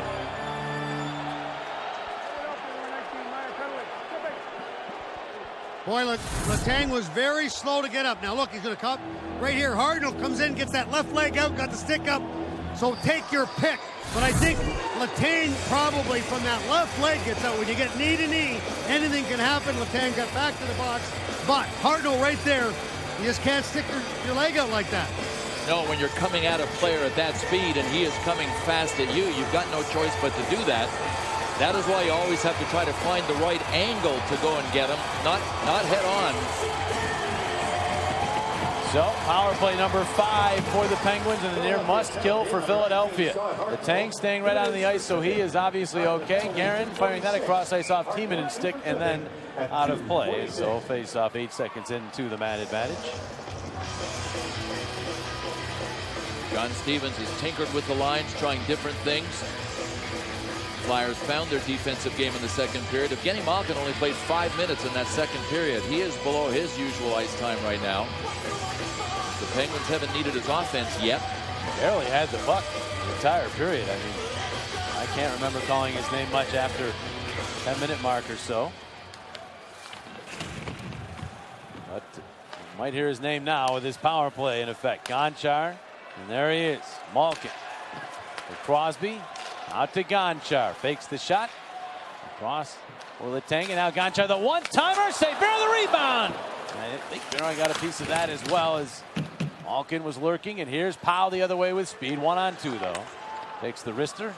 Fended off by Fleury and played by Gonchar. His pass here is off the mark. Richards with a steal, and he gets control of it. Makes the deke and then flails away to the corner of the Pittsburgh zone. 45 seconds into this Penguins man advantage. Here's Gonchar. It's there underneath it. He dumps it in. Richards given tons of space here as the Penguins peel back. They were offside, so they have to regain the line. Gives Richards all kinds of time, and he takes all of it. And then sends a bouncer into the Pittsburgh zone. So far, so good on the penalty kill. Just the one chance as Gonchar moves up. Boy, Sergei Gonchar has made more bad passes in this game than I've seen him make in a month. That's because we talked him up. I guess. We jinxed him. The Jackson jinx. Or the Clement curse. I'm not sure which. I'll talk about him in the open again on Friday. The Coatsy curse. That's right. He's all banged up already, and Gonchar's giving the puck away a lot. Here's Jordan Staal. Staal twisting and turning. Back in along. They try to get it in front for Staal. Ends up pinned at the side of the net by Biron. We'll get a face-off. Just 9 seconds remaining in the Pittsburgh power play. Well, catch all of the exciting Flyers hockey action from a lower-level seat with a group of your friends, family, or coworkers. Flyers single-event suites include a private bar, waitstaff, private restroom. Secure your suite now to any of the Flyers Round 1 playoff games as they take on these Penguins at the Wachovia Center beginning Sunday at 3 o'clock, Tuesday at 7 for games 3 and 4. Call 215-389-9500 or visit mypremiumtix.com. It's a great way to take in a game. Great view. Kennedy around for Talbot, angle drive, and the save made by Biron. That was actually Fedotenko, 26, not 25, with that shot. Biron made the save, and now the puck ahead to Hartnell as he has exited the penalty box. Hartnell worked on by Orpik, stayed with it, around behind for Carter. Carter in front, Hartnell checked from behind by Kennedy. Seen that so many times, the active sticks of the Penguins defensively. Now this is Talbot trying to knife his way in, but could not. Coburn ties him up and plays the puck ahead nicely to Lupul. He bounces one out to the neutral zone, caught up to by Hartnell. Now the right wing feed, Carter with a step, quick shot, save play, rebound, chopped dead. And bounces to the corner, Carter has it. But his pass is knocked down. And the Penguins move back with it. Kennedy will play it in as the Penguins need a change. Boy, Jeff Carter has come alive here in the third period. 3 good shots. Played 3 minutes and change in the second period, and through 2 he only had 10 minutes of ice time, way off his total average. Briere worked over by Cook. Richards in but could not move the puck ahead. Briere will sweep it to Timonen. I should say Biron will sweep it to Timonen. Now puck hit with a high stick but played by the Flyers, so no whistle. And Malkin will find Hal Gill. We hit the 6-minute mark of this third period. Here's Cook. Winds, fires, blocked off by Parent. Parent then checked by Dupuis, who was hit by Richards. And Briere to the loose disc. Briere for Gagne. Gagne fires from center off a stick, high up into the safety netting, and play is stopped. We'll step aside. It's still the Penguins by 2.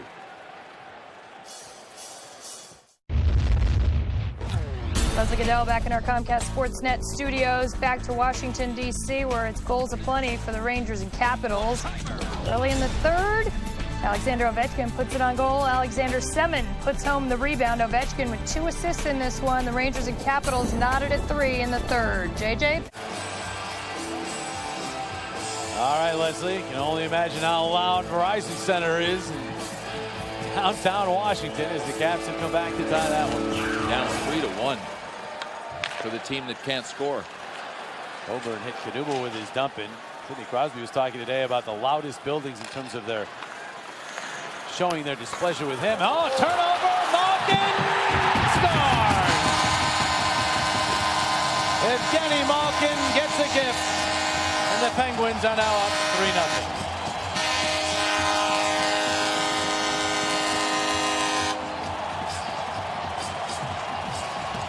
Well, there is being handcuffed, and then there's what happened to Marty Biron on this play.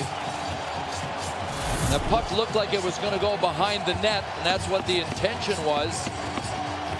Instead, it hit the boards, came out and hit the hoop on the back of the net, and bounced out at such an angle. Watch this. That Marty Biron couldn't get to it. That's a flat-out gift. Knuble tries to back that right off. You see what happens? He wants it to actually go to the other side of the net. As you said, Billy, it hits the side of the net. Marty Biron is the most surprised person in the building, and the puck comes right off the side of the net to the worst guy in the world, the leading scorer in the league, Evgeny Malkin. Wide open net, 3-0 hockey game. It's amazing. Flyers have done a great job over the last period and a half on Malkin, but he gets a goal anyhow. Carter trying to dance in. Now Gill with it. The right wing feed for Kennedy, reaching back. Drags it in across the line. Double clutches, takes the shot. Biron able to smother that one. Gets a bump from Stahl, who then is deposited on the ice. By Andrew Alberts.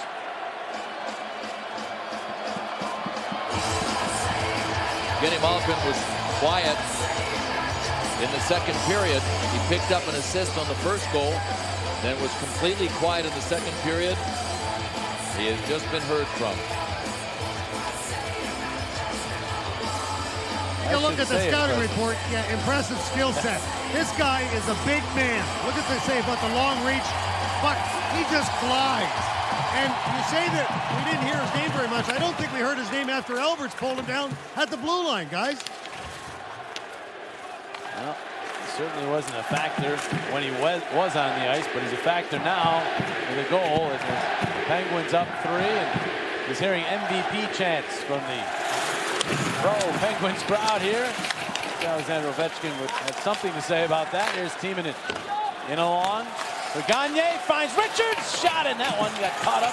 Ended up going to the other corner. Richards has had his chances in this one. Briere with a shot block gets it back. Shuffles to Richards. Richards holds in front. And that one bounces free to Orpik. Lots of sharp angle stuff. Really been tough for the Flyers to get much attack from the middle on Fleury. Rangers, Caps tied in 3 upper right-hand corner of your screen. You're seeing scores from elsewhere in the playoffs. Later on, St. Louis and Vancouver open their series. Great story, St. Louis making the playoffs after having all those injuries. Carcillo had Asham a shot. That's muffled. Broken stick in the process from Eaton as he blocked that shot. So he's out there without a stick right now. As Ross moves in, a shot. Juggling save made by Fleury. And he'll squeeze it. Boy, that was a great shot by Jared Ross. Now, it's a left-hand shot. He's coming from below the goal line. Fleury, remember, he's a butterflyer. So what he's going to try to do is he's going to go down to the butterfly. But watch where Ross is trying to go. He's going to try to go right up over the shoulder of Fleury. Fleury reacts, gets him right in the chest. But that's a smart play by Ross because he's expecting Fleury to go down the butterfly. The only way you're going to score there is by going upstairs. Yeah, and Cote was looking for somebody in the middle, but the Penguins have just been able to lock up the middle. The last 4 scoring chances from the Flyers in the last couple of minutes have all come from really sharp angles. And you'd almost argue so did the Penguins. It bounced off the side of the net out in front. Became a good angle shot for Evgeny Malkin, but that was just one of those things you have to fight through. Here's Dupuis stepping on in, backhander. It takes a peek, but he's got it. Pascal Dupuis showing his speed as he knifed on in. Well, no doubt it's a game of bounces. The first bounce of the game went right to the Penguins when Sidney Crosby scored. The last goal by Evgeny Malkin was a bounce that went the Flyers' way, but it's so unlike Mike Knuble to make that play and to miss by that much. And you factor in the 2 posts for Mike Richards, and you see that fine line. Pascal Dupuis, part of the tremendous depth these Penguins have. He was throwing in the Hossa deal, and he ended up here longer than Hossa. He serves a role for this team. Don't tell him that. He thought it was for him. There's Lupa with a pass ahead. He's got Carter, and now Hartnell. Wines, fire, save, rebound. Carter kept it free. Great stick save by Fleury. Fleury reaching back, robbed Carter. Kennedy the other way. He loses it to Hartnell. Hartnell in across the Penguins line, makes the move, cuts on in, and then try to pass, but Penguins played out 2 of them to get in the way. Jeff Carter, though, is so much more assertive physically. He was hacking and whacking right there in the corner. Back come the Penguins. Kennedy trying for Stahl. No, sir. Flyers right back the other way. Hartnell At the line, looks for Carter's got him. Carter's shot, and that's blocked off by Orpik. Bounces to Carl, back to Carter. Carter checked by Gonchar, who takes the puck away. Flipped it. Hartnell tried to keep it in, but could not. Penguins move ahead. Fedotenko to Malkin. Malkin, they call him Gino. Comes to a stop. Staying with him was Perrin, and then Hartnell bumps him, but puck picked up. Shot Sikora fought off by Biron. Now it's Knuble for Hartnell. He'll softly play a bouncer to the right of Fleury. Knuble's after it and gets a piece of Orpik on his way in. Sikora to center. Teaming to get a stick at it, but the Penguins move it ahead. Here's Malkin over skating. Knuble there looking for Giroux. He stumbles. And so the Penguins get it back. Letang or Fedotenko going in. Past the midpoint of this third period. Penguins with a goal in each period have a 3-0 lead. Giroux turned back. Take another look. He'll try a long pass, hoping Briere can cancel the icing, but that won't happen. Letang gets back.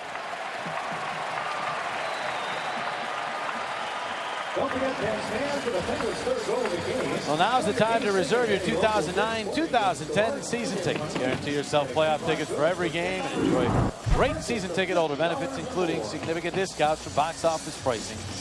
Call 215-218-PUCK or visit PhiladelphiaFlyers.com.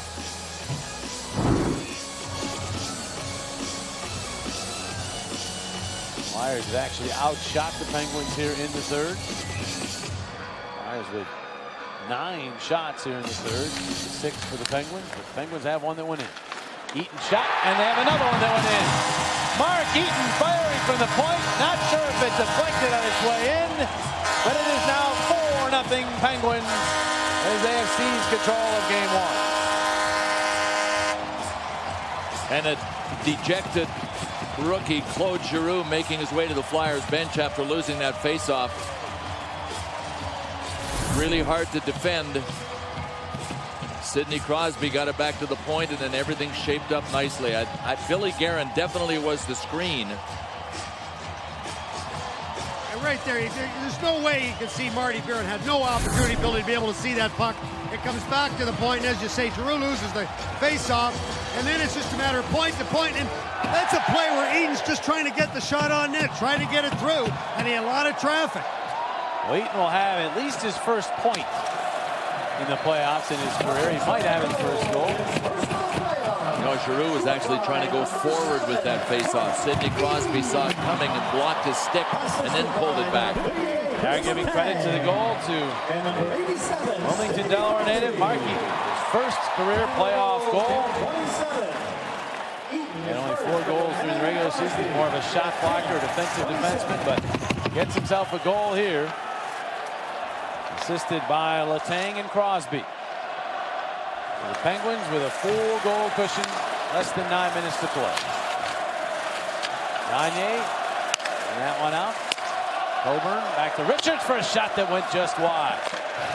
Alberts and along, but that's kept away from Briere by Scuderi. And Dupuis will find Talbot. Talbot, shot that's snared by Biron. He'll hang right on to it.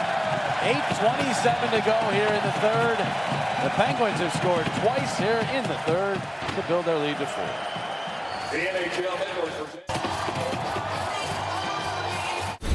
Hi everyone, Leslie Goodell in the Comcast Sportsnet studios. They're exchanging blows down in our nation's capital. Brandon Dubinsky skates down the left side, rips one past Jose Theodore, and puts the Rangers back on top. The score now, New York up 4-3. Let's go back to Pittsburgh now, and Jim Jackson. Thank you, Leslie. There's the breakdown. They met those 4 times, 86, 90, 91, 94. First couple were the old Patrick Division rivalries. And they played a lot of teams back-to-back years in the playoffs as the divisional playoffs began everything. You had the divisional semifinals, divisional finals, so you saw the same team quite frequently. Made for some great series. They haven't played since '94. And obviously the Rangers giving the Caps all they can handle in Game 1. Right here, Penguins a 4-0 lead. And they scored twice in about a 4-minute span here of this third period to break it open. Flyers did not score a goal their last playoff game here. Remember, that was Game 5 last year. Big hit on Carcillo by Cook. Carcillo wants a piece of him. Delayed penalty coming up against Pittsburgh. Now Cook gives Carcillo a shot to the chops. Play carries on. Penguins still haven't touched the puck. Carcillo then comes back and suckers him over the top. Just couldn't hold himself back. No, it's where Dan Carcillo needed to look around and see what was happening. All you got to know is that the ref's arm was up and a penalty was going to be called. I'll be surprised if this wasn't evened up. Matt Cook had 2 for just crushing Dan Carcillo on the wall in front of the penalty box. Penalty number 24. 2 minutes for Oberlin. Wow, they did not give Carcillo a retaliation. That's dodging a bullet right there. That's that's like getting the break maybe of the, well, it's 4 right now, but you know, you can get a goal here and you can change things very quickly. And Carcillo right there, I agree with you totally, Billy. He gets drilled here. That's the penalty right there. That's when you know. Now he gets up immediately. Your team's down 4-0. You got to allow him to take that penalty. Don't you get drawn into it. Just skate away. There's a plenty of time in a 7-game series. Well, it's creative editing by our crew. We got away from it before Danny did. He got away with one at the end. Although I will say this, Cook did give him a shot. One, they were entangled there as well. Maybe they felt no harm, no foul on the 2 shots. Flyers will take this advantage. They can just turn it into something. Teaming in will wind up his pass to Briere. Briere tried to go in front, but Scuderi was all over that. And then Briere did not look. He turned it back toward the point. Teaming in was not there. The only thing that can really diffuse an aggressive penalty kill the way the Penguins are playing is extremely quick puck movement. You've got to know what your options are before you even get the puck, so you can move it fast enough to catch the Penguins out of position, because they force everywhere. Look at them, 2-on-2 on the board. Somebody's open. This time it was Timonen. Richards in the middle off Gagne's stick. For Briere, and now Gagne. Back for Briere, and now Timonen. Maneuver right in front as Richards maneuvers off the wall. All the way across, that might have been meant for Briere. Gagne not ready, and look out, 2-on-1 the other way. Jordan Stahl. Stahl, the shot, save Miron. Flyers a chance in transition. 45 seconds remaining in the power play. Richards having trouble with the bouncing puck. I'm not sure he ever corralled it completely, and it was knocked back out to center. Think about a playoff series. You get a goal or 2 here, it can make you feel. You might think you're out of it, down 4 with only 6 minutes to change to play, but it could count towards something later on in the series. Well, the other side of that coin says that if you don't come back and do anything, you're really revved up and angry at yourselves for the way you played Game 1. That is true. You don't want to win to Game 2 thinking you played better than you really did. Right. And there are a ton of examples of teams that get blown out in Game 1 and bounce back. Sure. Game 2. Tonight on Sports Night, take a look at the tight ends in this year's draft class. Also see where the Sixers sit in the playoff race. That's Sports Night tonight at 10 only on Comcast Sportsnet. Bills had their game rained out in Washington. So no highlights of those fighting Phils on this night. Puck sent out to center ice, and Jeff Carter is there for Philadelphia. Moves it into Matt Carl. Set it on through. Power play over. Out of the box jumps Cook. So the Flyers now 0 for 3 with the man advantage in this game. Loophole checked, and Matt Cook will move up with it. They'll throw it to the middle, hoping for Fedotenko. Coburn's back. Fedotenko all over him. Puck bounces free Malkin, but his quick pass knocked down by Coburn, who also got a piece of Malkin, and the Flyers move up with the puck. There's Lupul moving in, the wrist shot right into the breadbasket of Fleury, and he will smother it. 5:13, all that's left. Game number 1.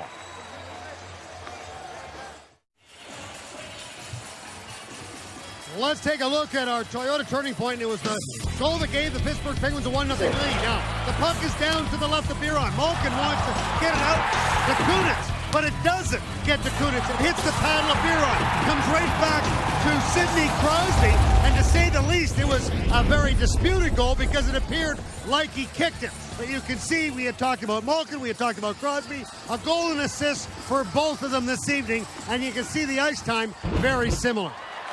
Albert's a shot here, save Fleury, rebound Giroux, tripped up by Fleury, penalty. And that's no even thought about it. Finally did go up with the arm. Fleury got his stick into the skates of Giroux, and this will be another Philadelphia power play. Got it right under him. Claude Giroux looked like he stepped on it. Coach, did you get a look at that down there? You hit it right on the head, Bill. He stepped on Fleury's stick. Van Massenhoven's to my left.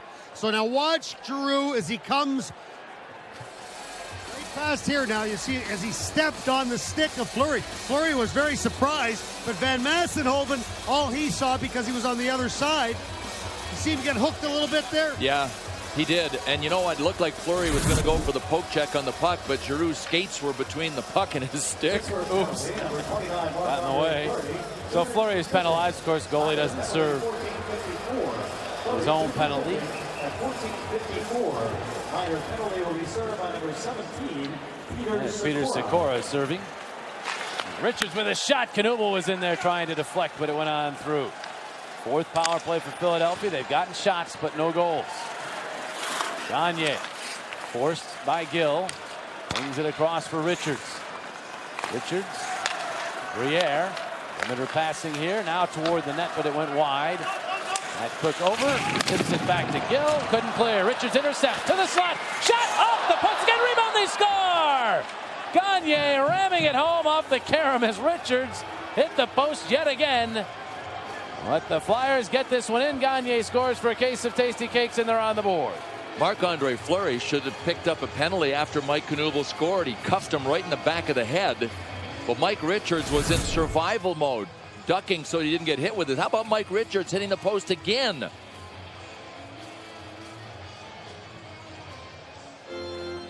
Well, even before this all started, same post. Now here you see Knuble getting drilled by Fleury. That's where the penalty should be called. Prior to that, Hal Gill was complaining because he got chopped at by Knuble. His stick was broken, so he didn't have a stick to come back into the play. But real nice play by Gagne. His position perfect because once that puck comes off of the post, it comes right to Gagne, left-hand shot, and he's got the wide open net. 21st career playoff goal for Simon Gagne. Richards will get the only assist, looking for more. Carter, but that shot took off. Hit his stick and went into the safety netting. Boy, they get a goal right there, Bill. All of a sudden, it's a two-goal game with more than 4 minutes to go, but they found the safety netting and not the back of the net. And the Flyers getting that goal from Simon Gagne. He scores for a case of tasty cakes. For each Flyers goal in tonight's game, Tasty Cakes will be making a donation to Flyers charities. Flyers ending a long goalless drought in the playoffs here in Pittsburgh as they've been shut out in their last game here. Look out, Guerin winds and fires. Mira the save, rebound all the way out to the circle. The Flyers there, but unable to control it. They just poke it out to the neutral zone. I'm going to control that rebound. No. It's a missile coming at you. Just a little heat on it. Orpik sends it in. Penalty upcoming on Philadelphia. Nope, yeah, delayed call, and as Carl touches, there it is, a cross-checking minor, and this will be another penalty that will not make John Stevens happy. Joffrey Lupul, the guilty player, cross-checking. Don Van Massenhoven made the call. So with 3:52 to go, the chances of a comeback would have to be of miracle proportion. Sixth power play upcoming for Pittsburgh. I know in your keys you said stay out of the box. 6 is just too many. Against this team, absolutely.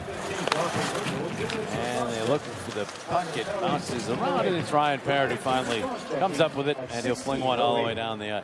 I think after the first period, the Flyers have done a number of good things in this hockey game, but they've only really come in spurts. There hasn't really been anything sustained. Knuble and Malkin after the puck, and back to Gonchar. Cross, Letang to Gonchar. And now Malkin tees it up, doesn't take the shot. Now the one-timer saved. That one also had a lot on it. Hardy just trying to get any piece of his equipment on the puck. Chris Kunitz turning with it. Back to Gonchar, one-timer off the stick, wide rebound. Crosby stuffed it wide. Letang around for Malkin. Quick little pass back out to Gonchar. His shot blocked out high by Powell. And now intercepted, chance to clear for Knuble, and he does. Oh, it went into a bench, and so play stopped. So 2:50 remaining in the third. Less than a minute in the power play. How do you size this one up Bill, as we look forward to Game 2. I think the Flyers have to start Game 2 the way they came out during the second period. They have to be a good defensive team, and that's where it starts. I'll go back to one of the keys you just mentioned. It's staying out of the penalty box. Simone seems to have Fleury's number. There's Stahl. Great pass to Sikora, but couldn't control it cleanly, and it's batted out of there by Jones. Alberts has no stick. Shot bounces to Hartnell. Needs to clear here, and he does. So Alberts will go over, and he'll just pick up a new stick. He'll stay on the ice. I think another thing they've really got to do, really concentrate on taking time and space away from Malkin and Crosby.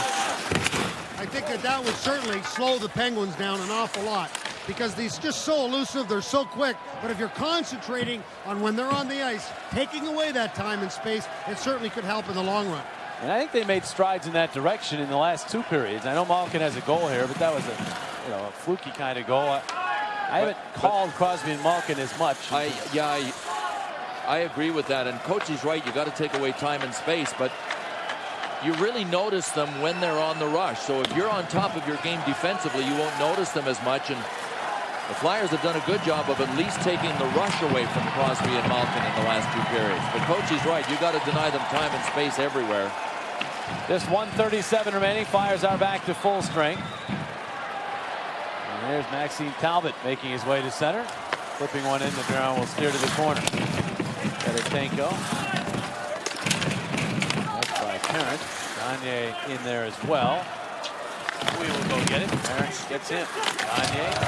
Check. The Penguins continue to work. We'll finish this one off right here. Talbot. To the puck.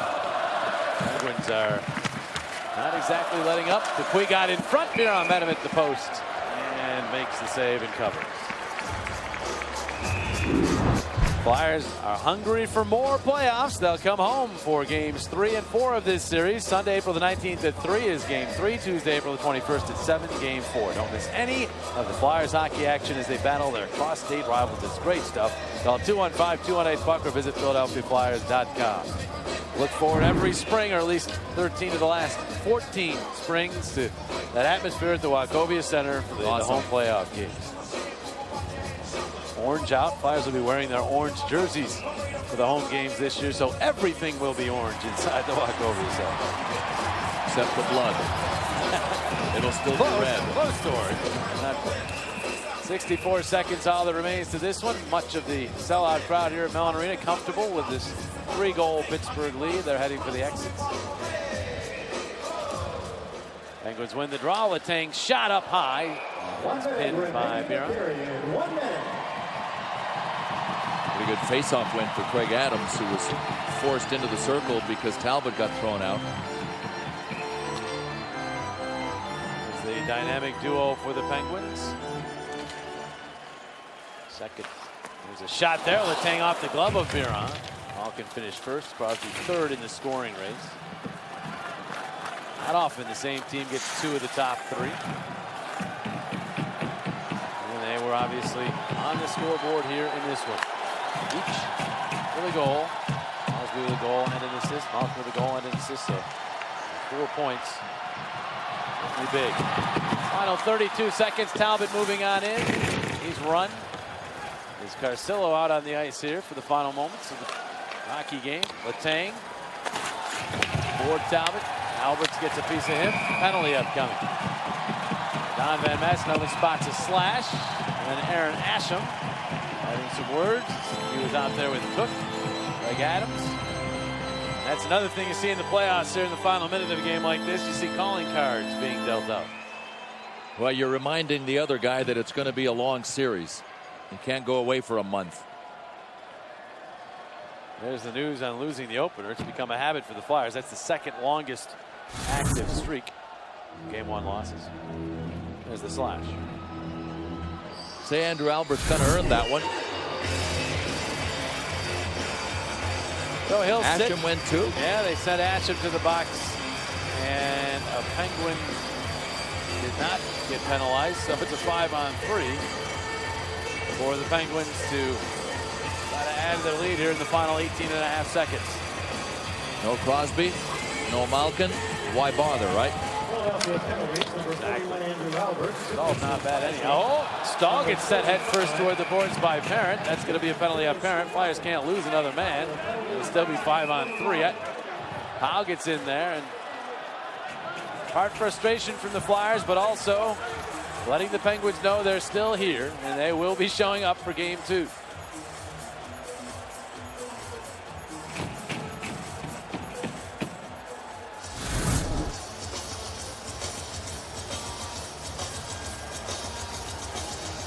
It's a big man he pushed right there. So Parent will join his teammates. It gets crowded in the Flyers penalty bench here in the final seconds. I don't know. Stahl has been impossible to get off his skates all evening, and all of a sudden he went down. I don't know. I don't know why he'd be drawing a penalty at this point of the game, but it almost looked like that's what he's doing. They're going to send Scotty Hartnell off to the locker room, so evidently he yapped and got him misconduct. I doubt he's just leaving early. Does kind of set the stage for the opening moments of Game 2. Indeed. And now, how about the stage being set right now? There's a fight right in front. Billy Guerin, who can throw him, with Braden Coburn, and they plop to the ice before punches could really be dealt out, and the linesmen jump on top of them. Billy Guerin's one of those guys with skill, but he can also fight. Strong guy. Not quite as big as Braden Coburn. Coburn's strong as well. Yep. Well, Guerin, I think these players all want to get out of here early. They're succeeding. Right off the faceoff in front of Marty Biron, you'll see Billy Guerin went right at Braden Coburn. That's instigation, actually. Yeah, that was Guerin that forced the issue. Well, I certainly like the fact that the Flyers are leaving that calling card that you mentioned, Jimmy. They're not going to leave this building here without saying, hey, boys, we'll be back on Friday night and we'll be ready to go. And don't forget about last year with Washington, Montreal, where they lost those first 2 games, as you had said before. That's what's great about 4 out of 7 series. This is only 1 game.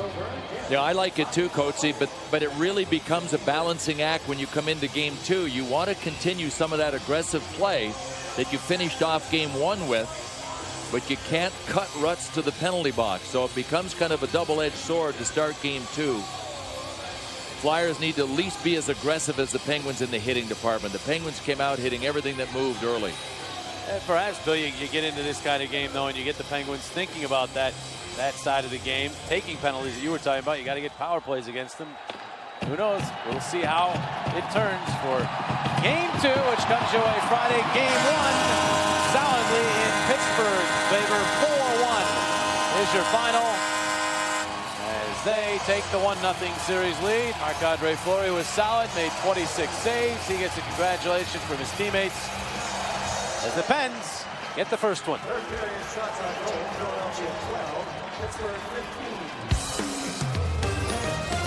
Tonight's Stanley Cup Playoffs Game 1 from Pittsburgh was brought to you by Chevy. Find your nearest dealer on ChevyDealer.com. And by Verizon Wireless. We never stop working for you. Well, coming up after the post-game show, it's Toyota Sports Night. Let's get a preview by sending it back to Philadelphia to the studio with Neil Hartman and Leslie Goodell. Well, it's just me here, JJ. Thank you very much. Here's what we have coming up for you on Toyota Sports Night. Following our Flyers coverage, 76ers await their playoff opponent. They needed a win and a Bulls loss to improve their playoff positioning. We've got Sixers highlights plus D. Lonnon's breakdown of the postseason. Philly fans continue to mourn the loss of Harry Kalas. Greg Murphy has the latest on what the team is planning this weekend to honor Harry the Cat. Comprehensive Flyers coverage ahead from Pittsburgh to right here in our studio to reaction from the fans. We've got you covered. That includes Michael Barkin and also Al Morganti waiting behind me for the post-game show. But it's all straight ahead. Also Toyota Sports Night. But first we go back to the Igloo and JJ.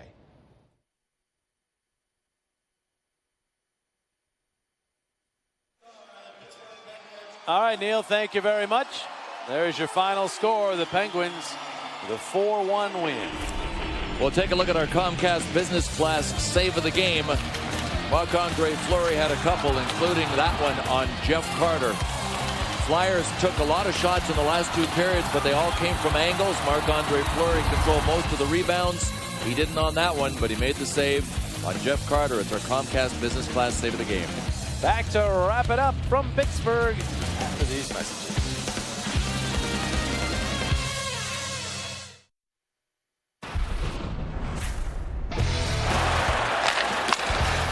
Bud Light player of the game, Marc-Andre Fleury. As he said, Billy wasn't busy all through the game, but in spurts, he had to be good. He was good. He was solid, and he got his confidence because the Flyers generated most of the attack from the outside. You can see all of these shots coming from angles. He was able to control the majority of the rebounds, and that is why he's our player of the game. Quite frankly, tough to pick a player of the game. It was just a team win for the Penguins. They played very well as a club, and so they lead this series 1-0. Leading Game 2 on Friday. Tonight's Flyers-Penguins Game 1, the Eastern Conference quarterfinals, was brought to you by Toyota, a smart way to keep moving forward. By Wachovia, the official financial services partner of the Philadelphia Flyers. And by Bud Light. The difference is drinkability.